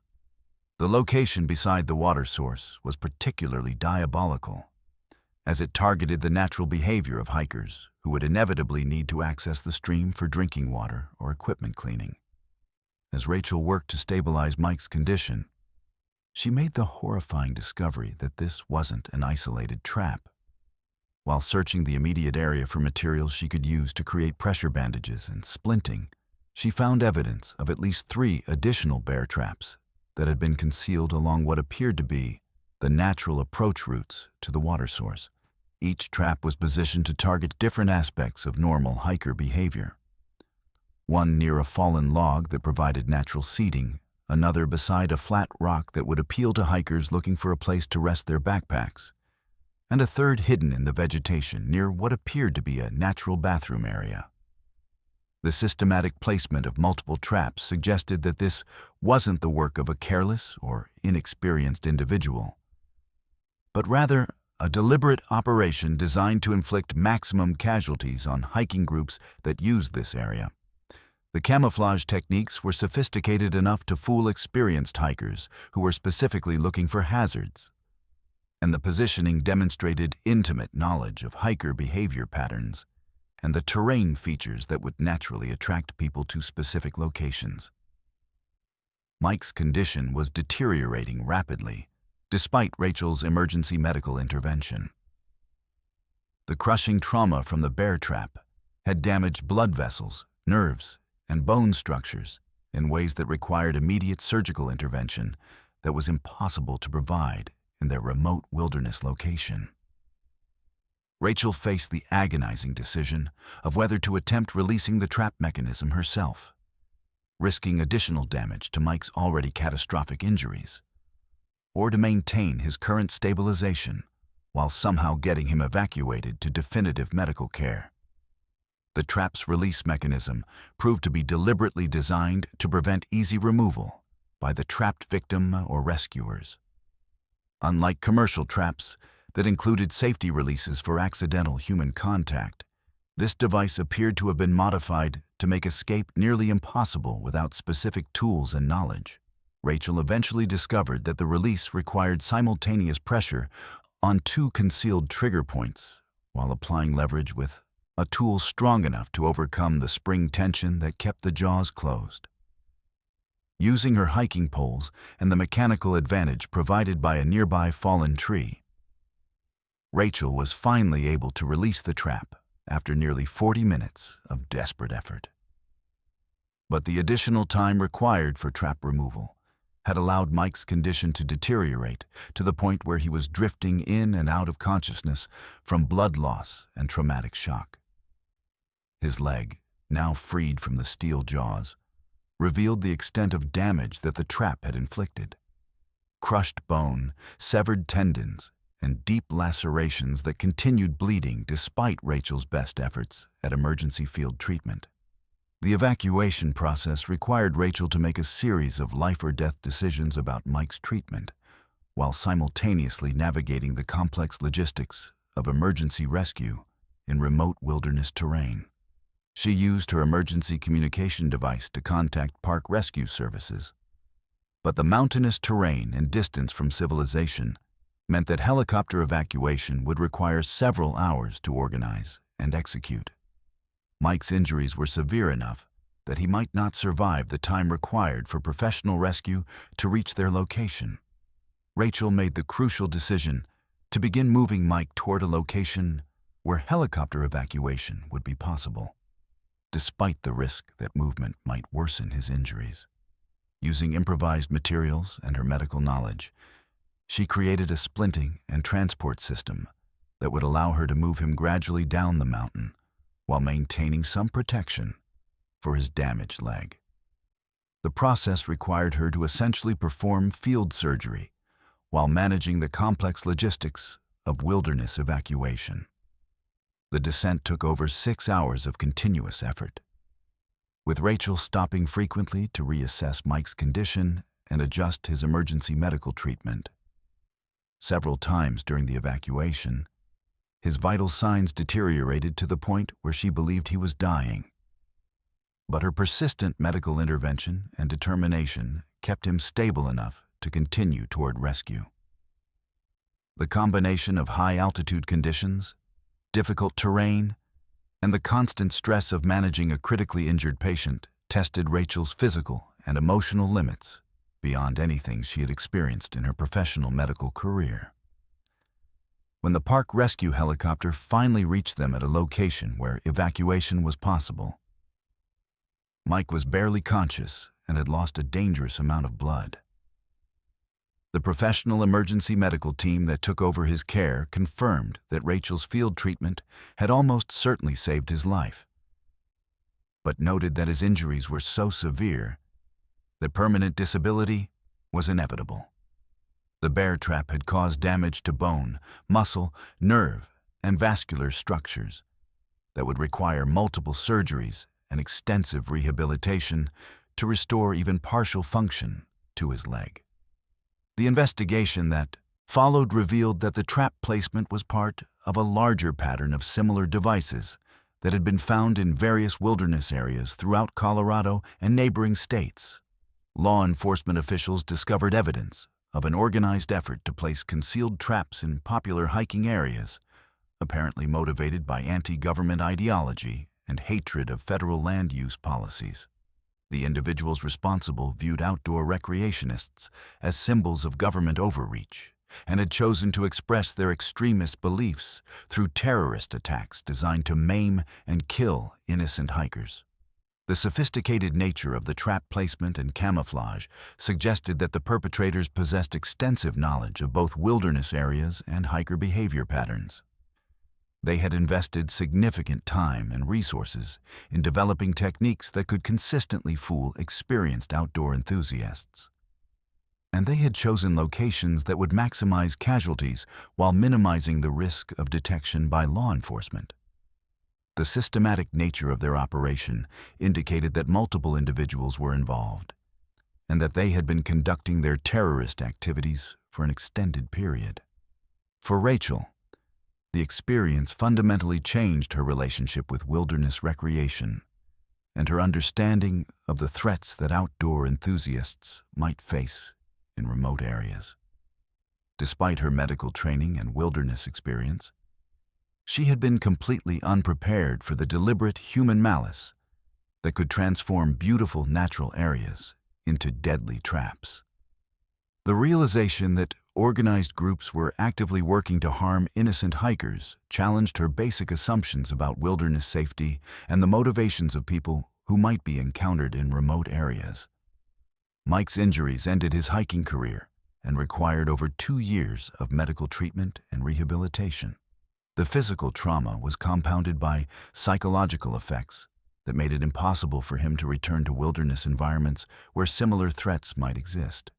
His experience serves as a stark reminder that the wilderness can harbor not just natural hazards, but deliberate human threats that are designed specifically to exploit the trust and vulnerability of people who seek peace and recreation in remote natural areas. The case highlights a particularly insidious category of wilderness terrorism, where extremist individuals use their knowledge of outdoor recreation patterns to target innocent people who represent ideologies or government policies they oppose.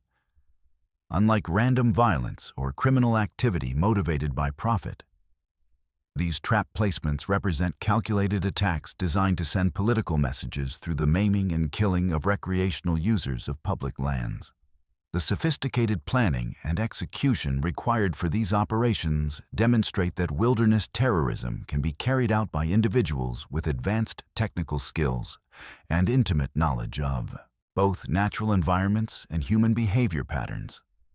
For anyone engaging in wilderness recreation, this story demonstrates that even the most beautiful and apparently safe natural areas can harbor deadly threats that have been deliberately created by people who view outdoor enthusiasts as legitimate targets for terrorist attacks.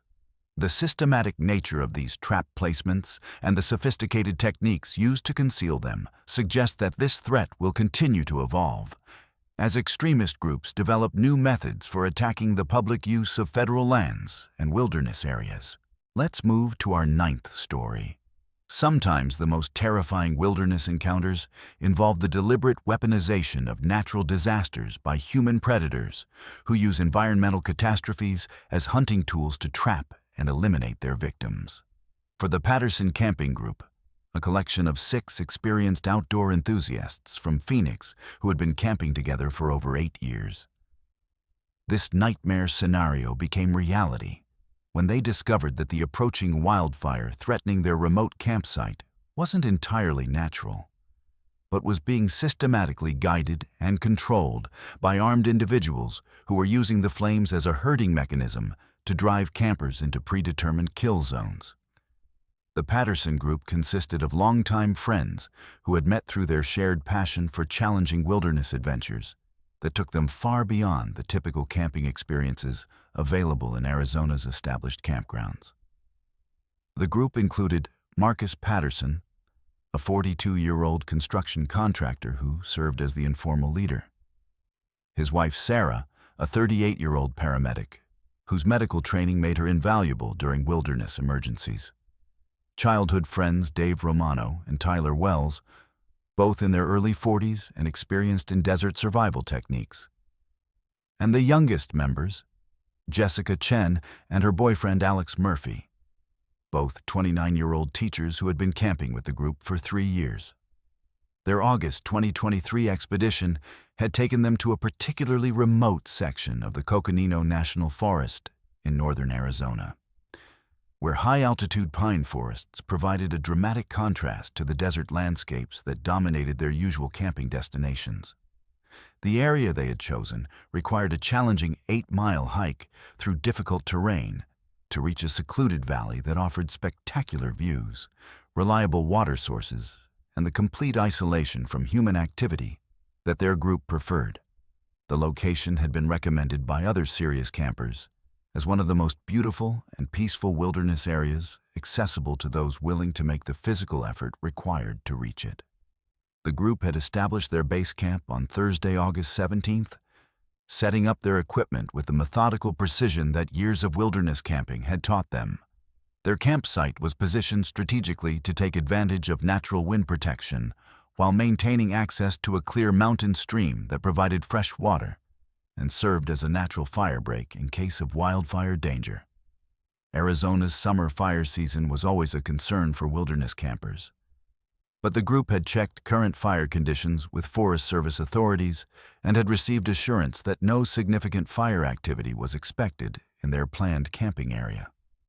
The first 3 days of their camping trip proceeded exactly as planned, with the group enjoying perfect weather, spectacular hiking opportunities, and the kind of peaceful wilderness experience that had brought them together as friends over the years. They spent their days exploring the surrounding terrain, documenting wildlife sightings, and simply enjoying the profound quiet that only deep wilderness could provide. Each evening brought campfire conversations and the comfortable camaraderie that had developed through years of shared outdoor adventures.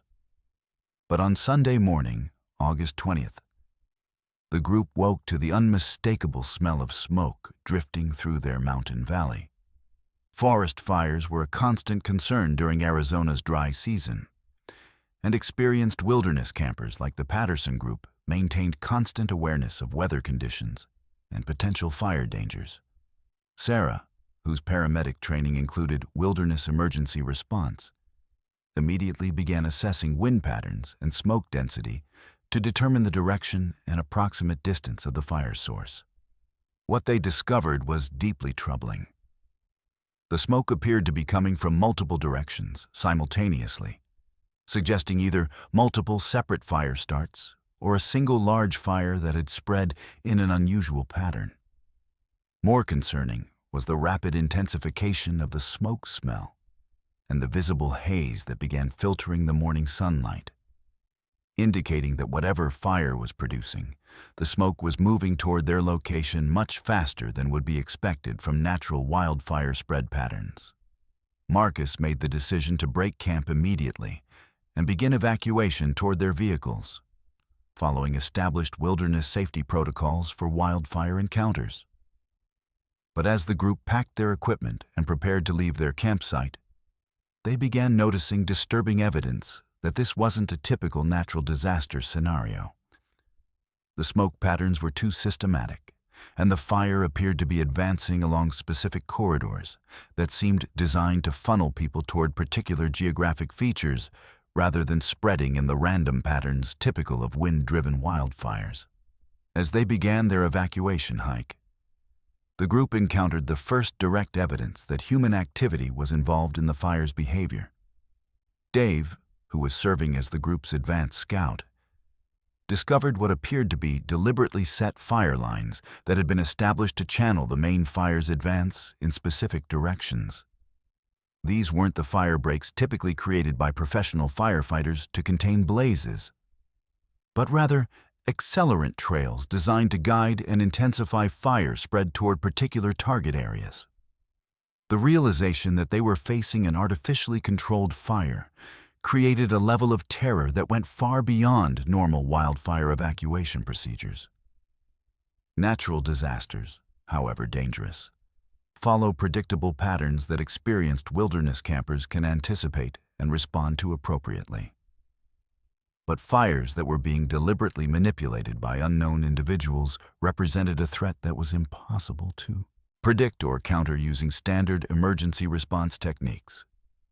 As the Patterson Group continued their evacuation, they began encountering additional evidence of human involvement in the fire's behavior.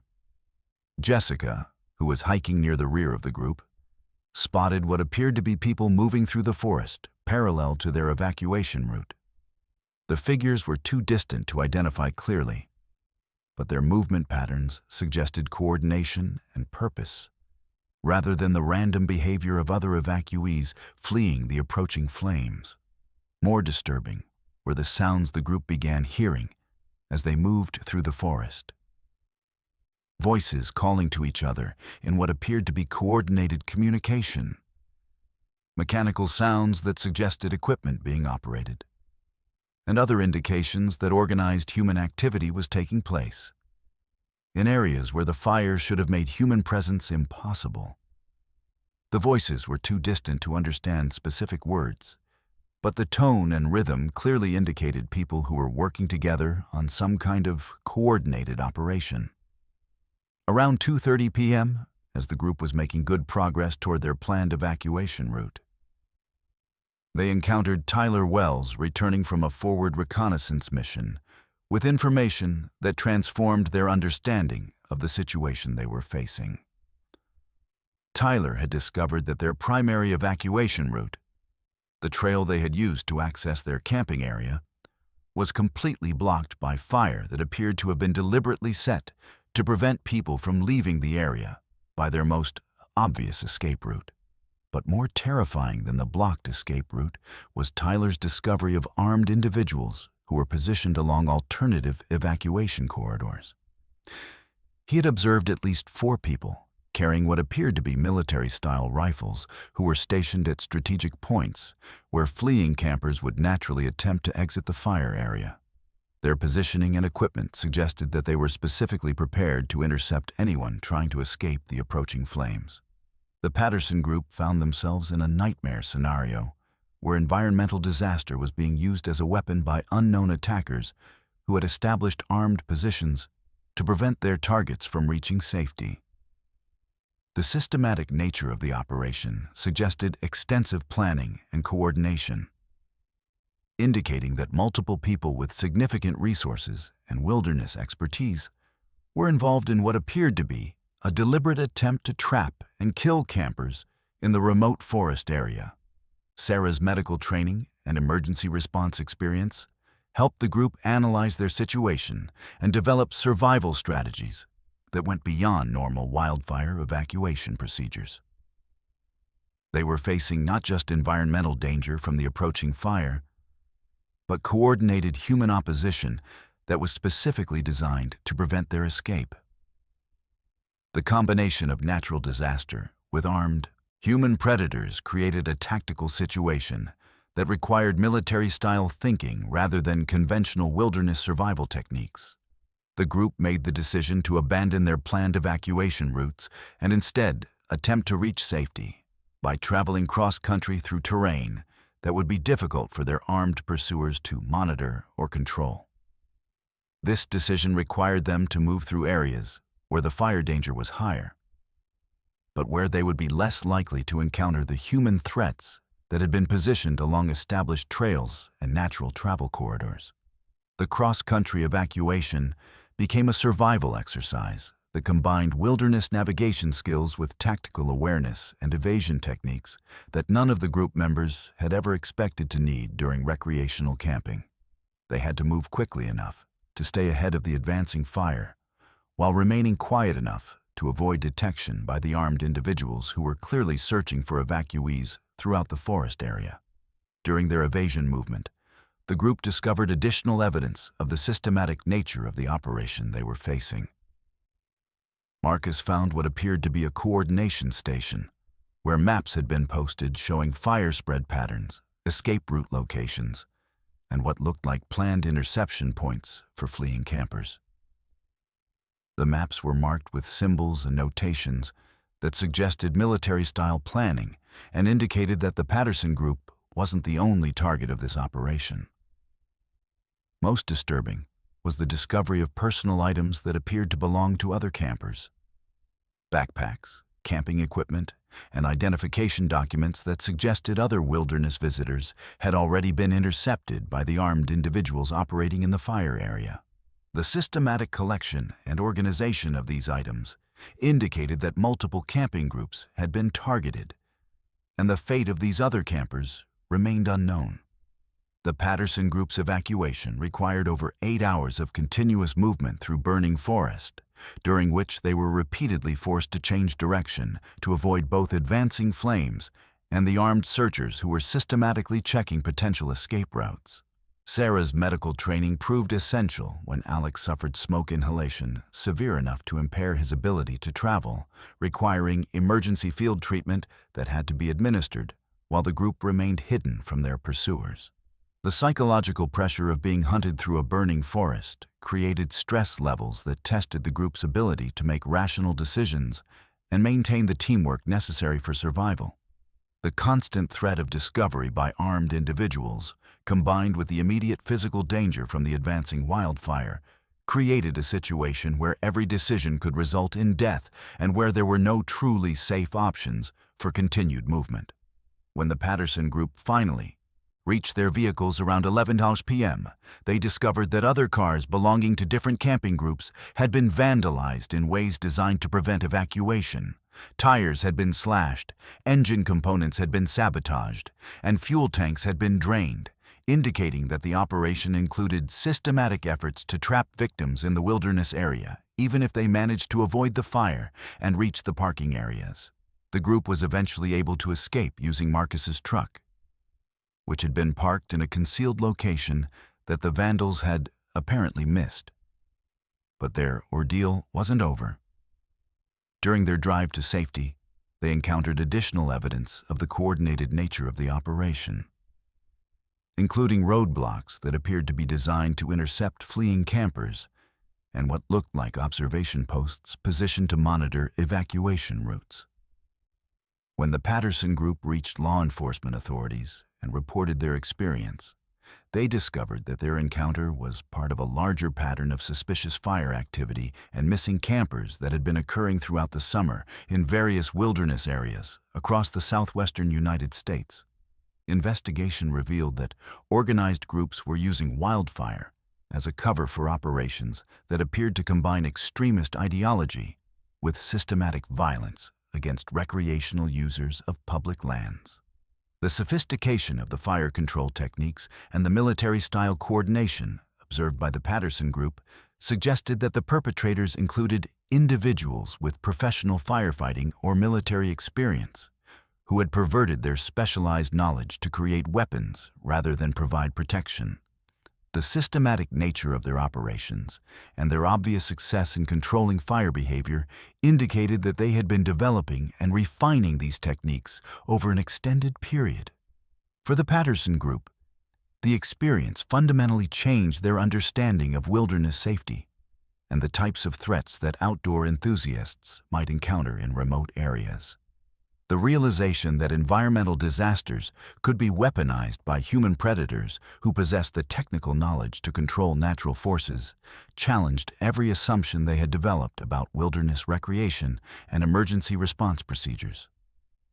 The case represents an evolution in wilderness terrorism, where extremist groups have learned to exploit natural disasters as force multipliers that can be used to trap and kill their intended victims while providing cover for their operations.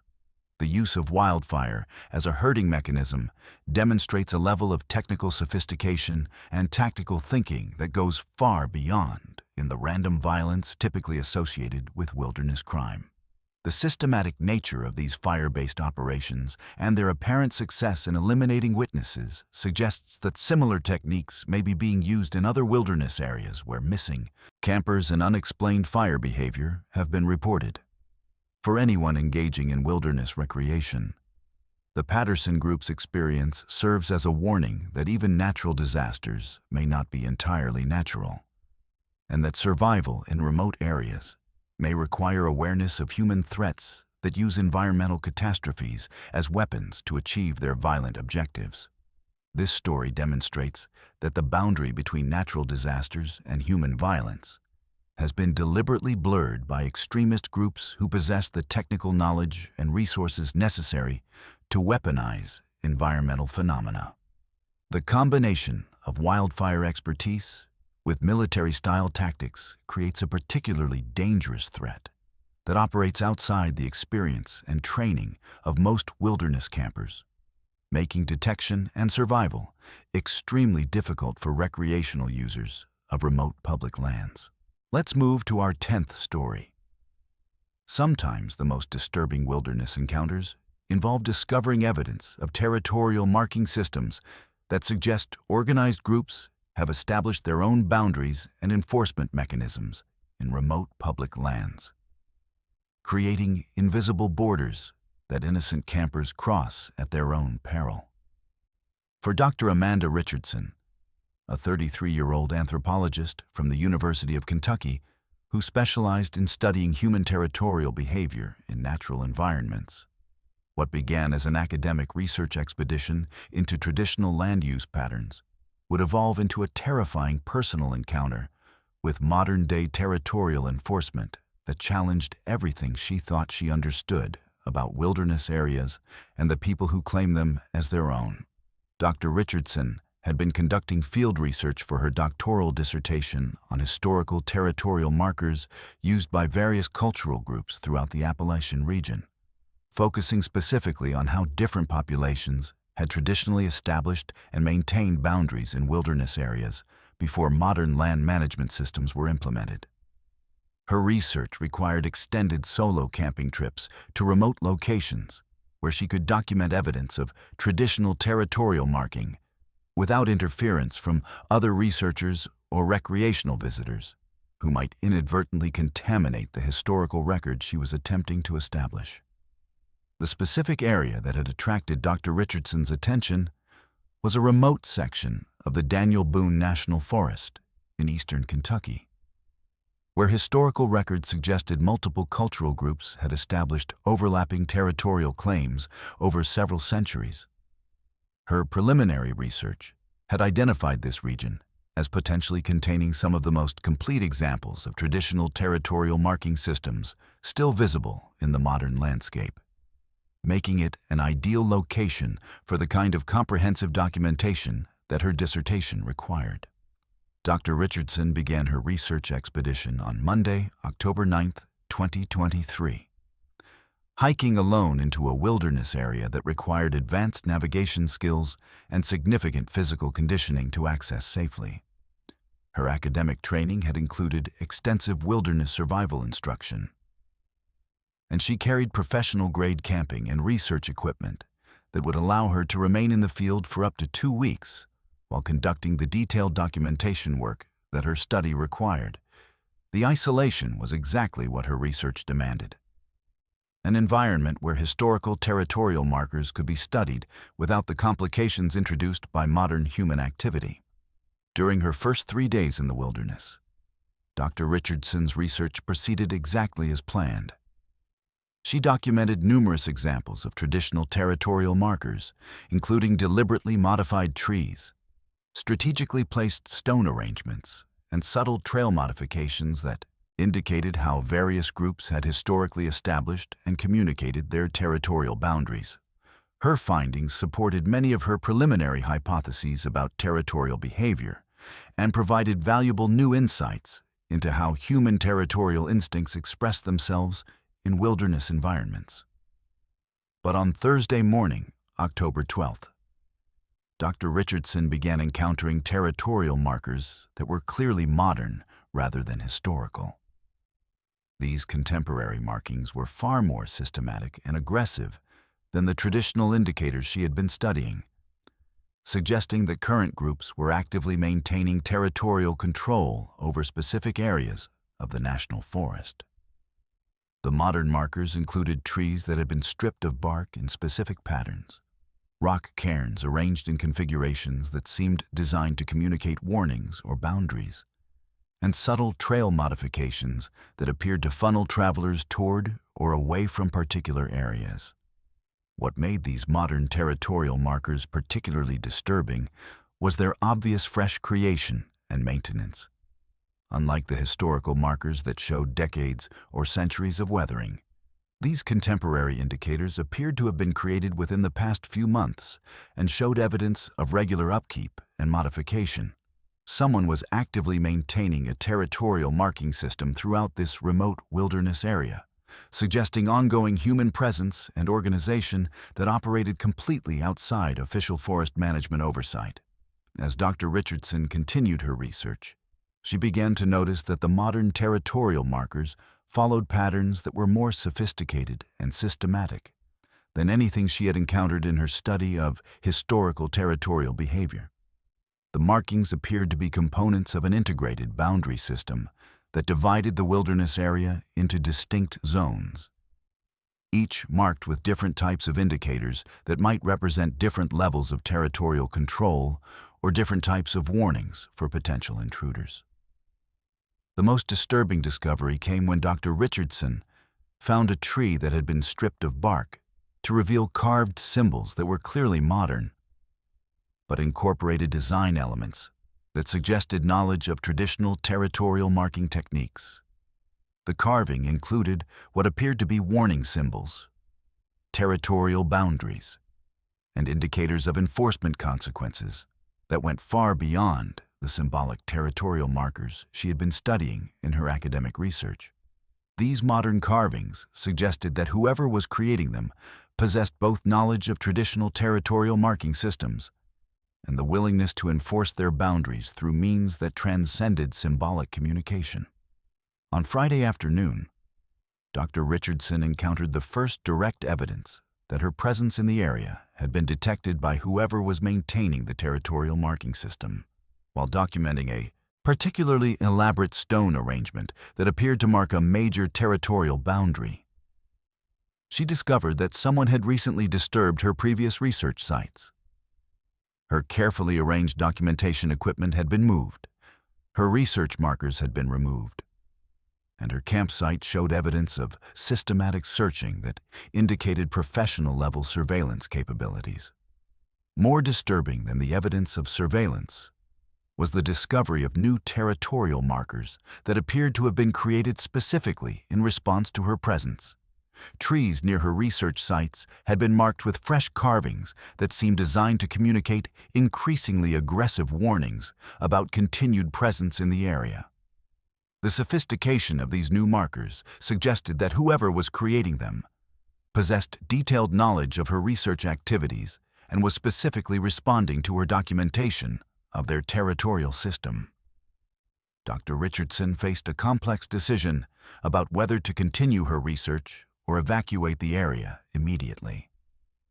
Her academic training emphasized the importance of complete documentation, and the discovery of an active modern territorial marking system represented a potentially groundbreaking addition to her dissertation research. However, the escalating nature of the warnings and the obvious surveillance capabilities of the territory's maintainers suggested that continued presence might result in direct confrontation with individuals who were clearly prepared to enforce their boundaries through means that went beyond symbolic communication. The decision was made for her when she returned to her campsite on Friday evening to find that her tent had been systematically searched, and her research equipment had been arranged in patterns that mirrored the territorial markers she had been documenting.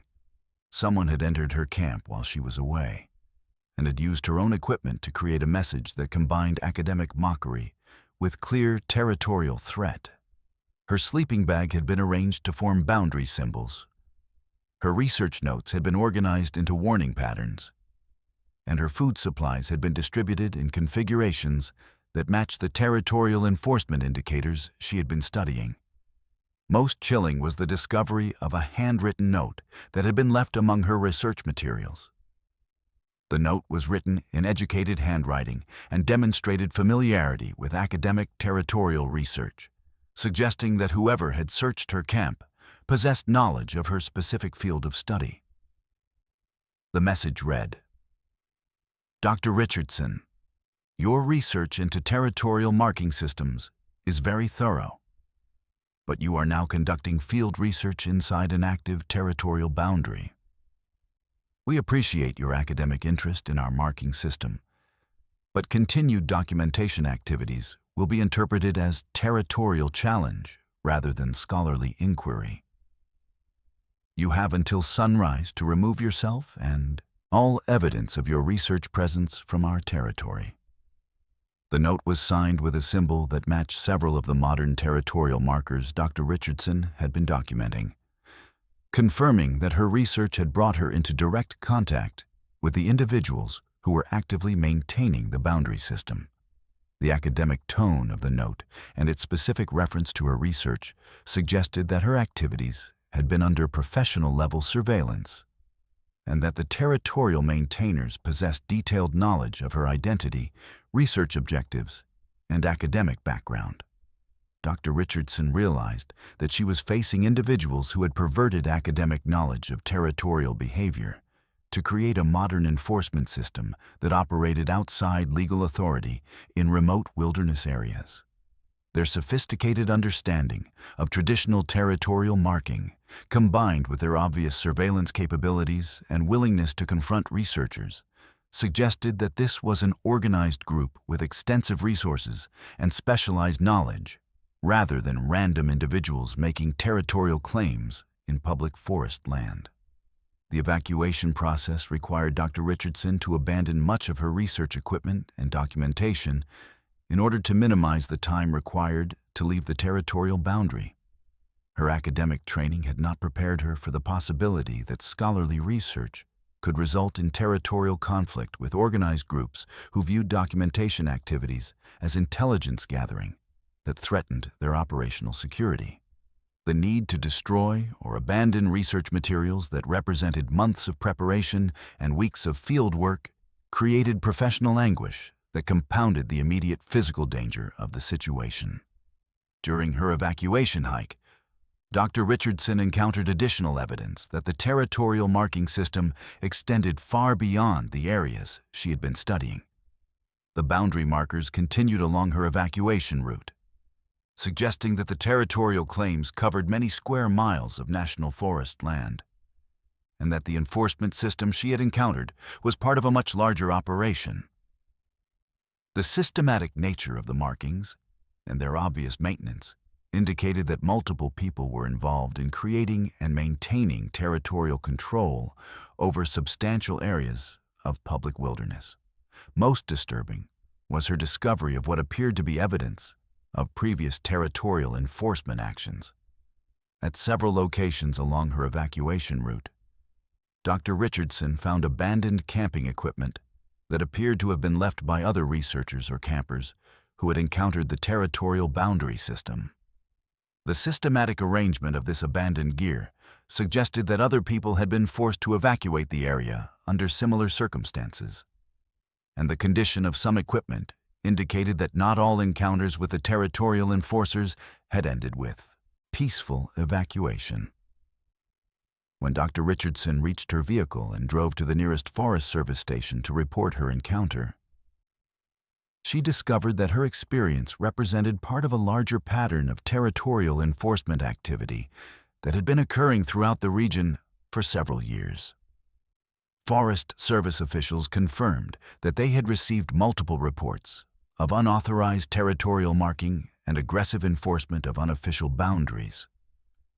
But the remote locations and sophisticated operational security of the groups involved had made investigation and enforcement extremely difficult.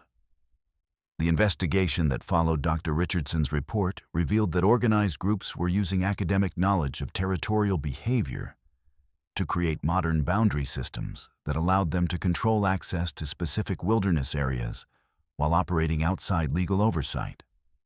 These groups appeared to include individuals with advanced education in anthropology, psychology, and related fields, who had applied their academic knowledge to create effective territorial control systems that exploited the isolation and limited law enforcement presence that characterized remote wilderness areas.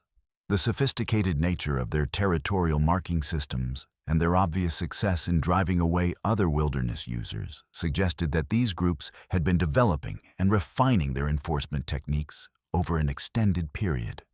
Their ability to conduct professional-level surveillance and their detailed knowledge of academic research methods indicated that they possessed resources and expertise that went far beyond the capabilities of typical extremist groups operating in wilderness areas.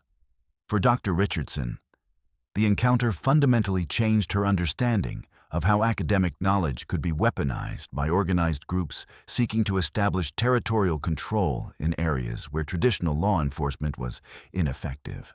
The realization that her scholarly expertise in territorial behavior had been turned against her by individuals who possessed similar academic training challenged her assumptions about the neutral nature of academic research and the safety of conducting fieldwork in remote areas. The case demonstrates how organized groups can exploit academic knowledge and wilderness isolation to create territorial enforcement systems that effectively control access to public lands while operating outside legal authority. The combination of scholarly expertise with sophisticated surveillance capabilities and willingness to use intimidation creates a particularly dangerous threat that is difficult for law enforcement to detect and counter effectively. The systematic nature of the territorial marking system and its obvious maintenance by multiple coordinated individuals suggests that similar operations may be occurring in other remote wilderness areas, where academic researchers and recreational users have reported unusual encounters or evidence of unauthorized territorial activity. The success of these groups in establishing territorial control over substantial areas of public land represents a significant challenge to traditional concepts of wilderness access and public land management. This story serves as a warning that even the most remote and apparently safe wilderness areas may harbor organized groups who have established their own territorial boundaries and enforcement systems that operate completely outside legal oversight. The sophistication of their operations and their success in maintaining territorial control suggests that encounters with these groups will become increasingly common as more organized entities discover that remote wilderness areas provide ideal environments for establishing territorial control while avoiding law enforcement detection and intervention. For anyone conducting research or recreation in remote wilderness areas, Dr. Richardson's experience demonstrates that territorial markers and boundary systems should be taken seriously as potential indicators of organized human activity that may involve enforcement mechanisms designed to eliminate witnesses and maintain operational security. The academic sophistication demonstrated by her territorial enforcers suggests that these groups will continue to evolve their techniques and expand their territorial claims as they develop more effective methods for controlling access to remote public lands. Let's move to our 11th and final story. The most chilling wilderness encounters often involve discovering patterns that suggest multiple disappearances aren't random accidents, but rather the systematic work of organized predators who have perfected techniques for making campers vanish without a trace. For Detective Maria Santos, a 41-year-old criminal investigator with the Colorado State Police who specialized in missing persons cases in remote areas. What began as a routine investigation into a single missing camper would evolve into the discovery of a coordinated operation that had been eliminating wilderness visitors for over a decade while maintaining perfect operational security through methods that challenged everything law enforcement understood about serial predation in natural environments. Detective Santos had been assigned to investigate the disappearance of Kevin Mitchell, a 28-year-old accountant from Denver who had failed to return from a solo camping trip in the remote backcountry of the San Juan National Forest. Mitchell was an experienced outdoor enthusiast who followed established safety protocols, maintained regular contact with family members, and carried emergency communication equipment that should have allowed him to call for help if he encountered difficulties. His failure to check in at his scheduled time, combined with the discovery of his abandoned vehicle at a trailhead, had triggered a search and rescue operation that had found no trace of Mitchell or his camping equipment, despite intensive efforts by professional search teams. What made Mitchell's disappearance particularly puzzling was the complete absence of evidence at his last known location. Search teams had located his vehicle, which showed no signs of forced entry or struggle, but had found no camping equipment, trail markers, or other indicators that would normally help establish a missing person's direction of travel or intended destination. Mitchell's meticulous trip planning and his habit of leaving detailed itineraries with family members had provided investigators with specific areas to search. But multiple days of intensive investigation had produced no clues about what had happened to him or where he might have gone. Detective Santos's experience with wilderness missing persons cases had taught her to look for patterns that might not be immediately obvious to search and rescue teams focused on individual incidents. Her review of Mitchell's case files led her to examine other missing persons reports from the same general area of the San Juan National Forest. And what she discovered was deeply disturbing. Over the past 12 years, 17 people had disappeared while camping in a specific region of the forest.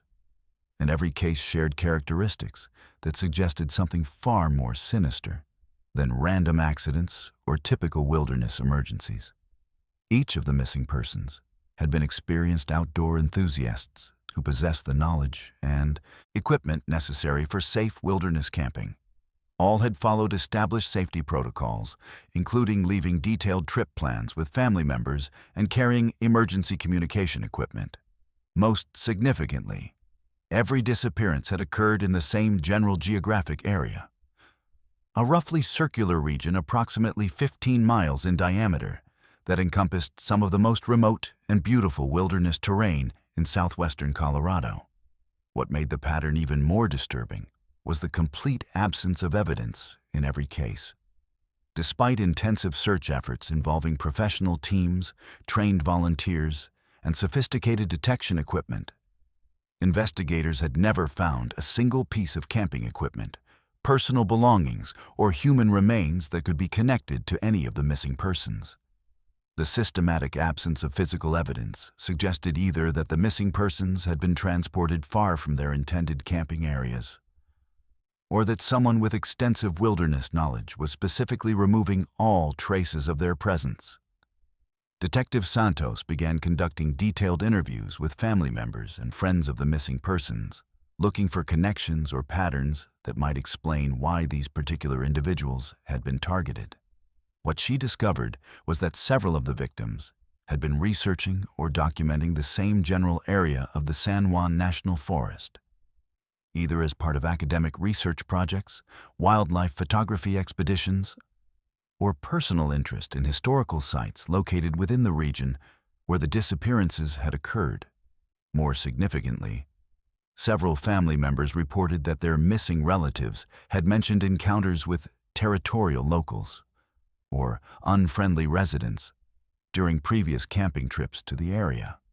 These reports suggested that organized groups had established some form of territorial control over the region and were systematically eliminating anyone who might document their activities or report their presence to authorities.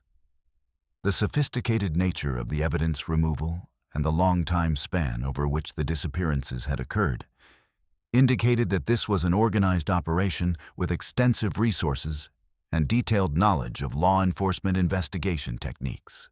Detective Santos's investigation revealed that several of the missing persons had been conducting activities that might have made them particularly threatening to groups seeking to maintain operational security in remote areas. 3 victims had been graduate students conducting research that required systematic documentation of wilderness areas. 2 had been wildlife photographers whose work involved creating detailed photographic records of remote locations. 4 had been serious hikers who maintained detailed journals and GPS records of their wilderness travels that would have created permanent documentation of their routes and observations. The pattern suggested that the missing persons hadn't been selected randomly, but had been specifically targeted because their activities posed particular threats to groups who needed to maintain complete control over information about specific wilderness areas. The systematic nature of the targeting and the obvious success of the operation in eliminating witnesses indicated that the perpetrators possessed detailed intelligence about their victims' activities and had developed sophisticated methods for intercepting people in remote locations while leaving no evidence of their actions. Detective Santos made the crucial decision to conduct covert surveillance of the area where the disappearances had occurred, using techniques that would allow her to observe activities without alerting potential suspects to law enforcement interest. Working with federal authorities who could provide specialized equipment and coordination, she established observation posts that covered the main access routes to the region, while maintaining the kind of professional surveillance protocols that would be necessary to document criminal activity without compromising the safety of investigating officers. The surveillance operation revealed systematic human activity throughout the region that was far more extensive and organized than anything Detective Santos had expected to discover. Multiple groups of armed individuals were maintaining regular patrols throughout the area, operating sophisticated communication networks, and conducting what appeared to be military-style training exercises in remote wilderness locations. Most significantly, these groups were systematically monitoring and intercepting anyone who attempted to access specific areas within their territorial boundaries. Detective Santos observed several instances where armed groups intercepted individual campers or small hiking parties who had entered the monitored region. The interceptions followed consistent patterns that suggested extensive training and coordination. Victims were approached by multiple individuals, isolated from potential witnesses, and removed from the area using vehicles and equipment that indicated long-term operational planning. Most disturbing was the obvious expertise demonstrated by these groups in eliminating all evidence of their activities, including any traces that victims had ever been present in the area. The surveillance revealed that the organized groups had established a sophisticated intelligence network that included monitoring of camping permit applications, surveillance of trailhead parking areas, and systematic observation of anyone who showed interest in accessing their territorial boundaries. They appeared to possess detailed knowledge of search and rescue procedures and had developed techniques specifically designed to prevent law enforcement from discovering evidence of their activities. Detective Santos's investigation culminated in the discovery of a facility hidden deep within the remote wilderness area that appeared to serve as a coordination center for the organized group's activities. The facility included communication equipment, detailed maps of the region showing patrol routes and surveillance positions, and most chillingly, personal belongings and identification documents that appeared to belong to several of the missing persons. The systematic organization of these materials suggested that the disappearances were being conducted as part of a larger operation that had been planned and executed with military-level precision over many years. The federal investigation that followed Detective Santos's discoveries revealed that the organized groups were part of a larger network of extremist organizations that had been systematically establishing territorial control over remote wilderness areas throughout the western United States. These groups viewed wilderness areas as ideal locations for training, weapons storage, and operational planning that required complete isolation from law enforcement oversight. The systematic elimination of witnesses represented a security protocol designed to maintain operational security while allowing their activities to continue without detection. The sophistication of their operations and their obvious success in maintaining territorial control over substantial areas of public land indicated that similar activities were likely occurring in other remote wilderness areas, where missing persons cases shared similar characteristics. The coordination required for these operations and the resources necessary to maintain them suggested that multiple organized groups were sharing techniques and intelligence about law enforcement methods and wilderness survival techniques. The investigation ultimately led to the arrests of over 30 individuals connected to the Wilderness Territorial Enforcement Network, though many of the missing persons were never recovered, and their exact fates remain unknown. The discovery of the systematic nature of these disappearances fundamentally changed how law enforcement approaches missing persons cases in remote wilderness areas and led to new protocols for investigating patterns of disappearances that might indicate organized criminal activity rather than individual accidents or random crimes. For Detective Santos, the investigation revealed that America's most remote wilderness areas had become operational territories for organized extremist groups who possessed the resources and expertise necessary to eliminate witnesses while maintaining perfect operational security.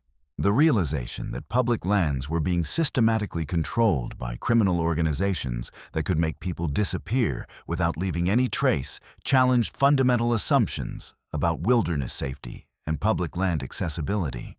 The case demonstrates that the isolation and limited law enforcement presence that characterize remote wilderness areas can provide perfect operational environments for organized groups seeking to establish territorial control, while eliminating anyone who might threaten their security. The systematic nature of these operations and their obvious success in preventing detection suggests that wilderness-based organized crime represents a significant and growing threat that operates outside the experience and training of most law enforcement agencies. Now, here's something I need you to understand, and this is crucial. These 11 stories aren't just entertainment. They're warnings based on real documented cases that prove the wilderness can harbor threats that go far beyond wild animals or natural disasters. Every single account I've shared represents patterns that law enforcement has identified in missing persons cases, territorial enforcement operations, and organized criminal activity in remote areas across America. If you're planning your next camping trip, don't let these stories stop you from experiencing the incredible beauty and peace that wilderness areas can provide. But let them make you smarter, more prepared, and more aware of the human threats that can turn a peaceful retreat into a fight for survival. Travel in groups when possible. Inform multiple people of your exact plans and expected return times. Carry emergency communication devices, and most importantly, trust your instincts when something feels wrong. The wilderness doesn't have to be dangerous, but ignoring the reality of these threats makes you vulnerable to people who are counting on your assumptions about safety and isolation. These predators exist. They're organized, and they're active in areas where you might be planning your next adventure. Stay safe out there. Stay alert.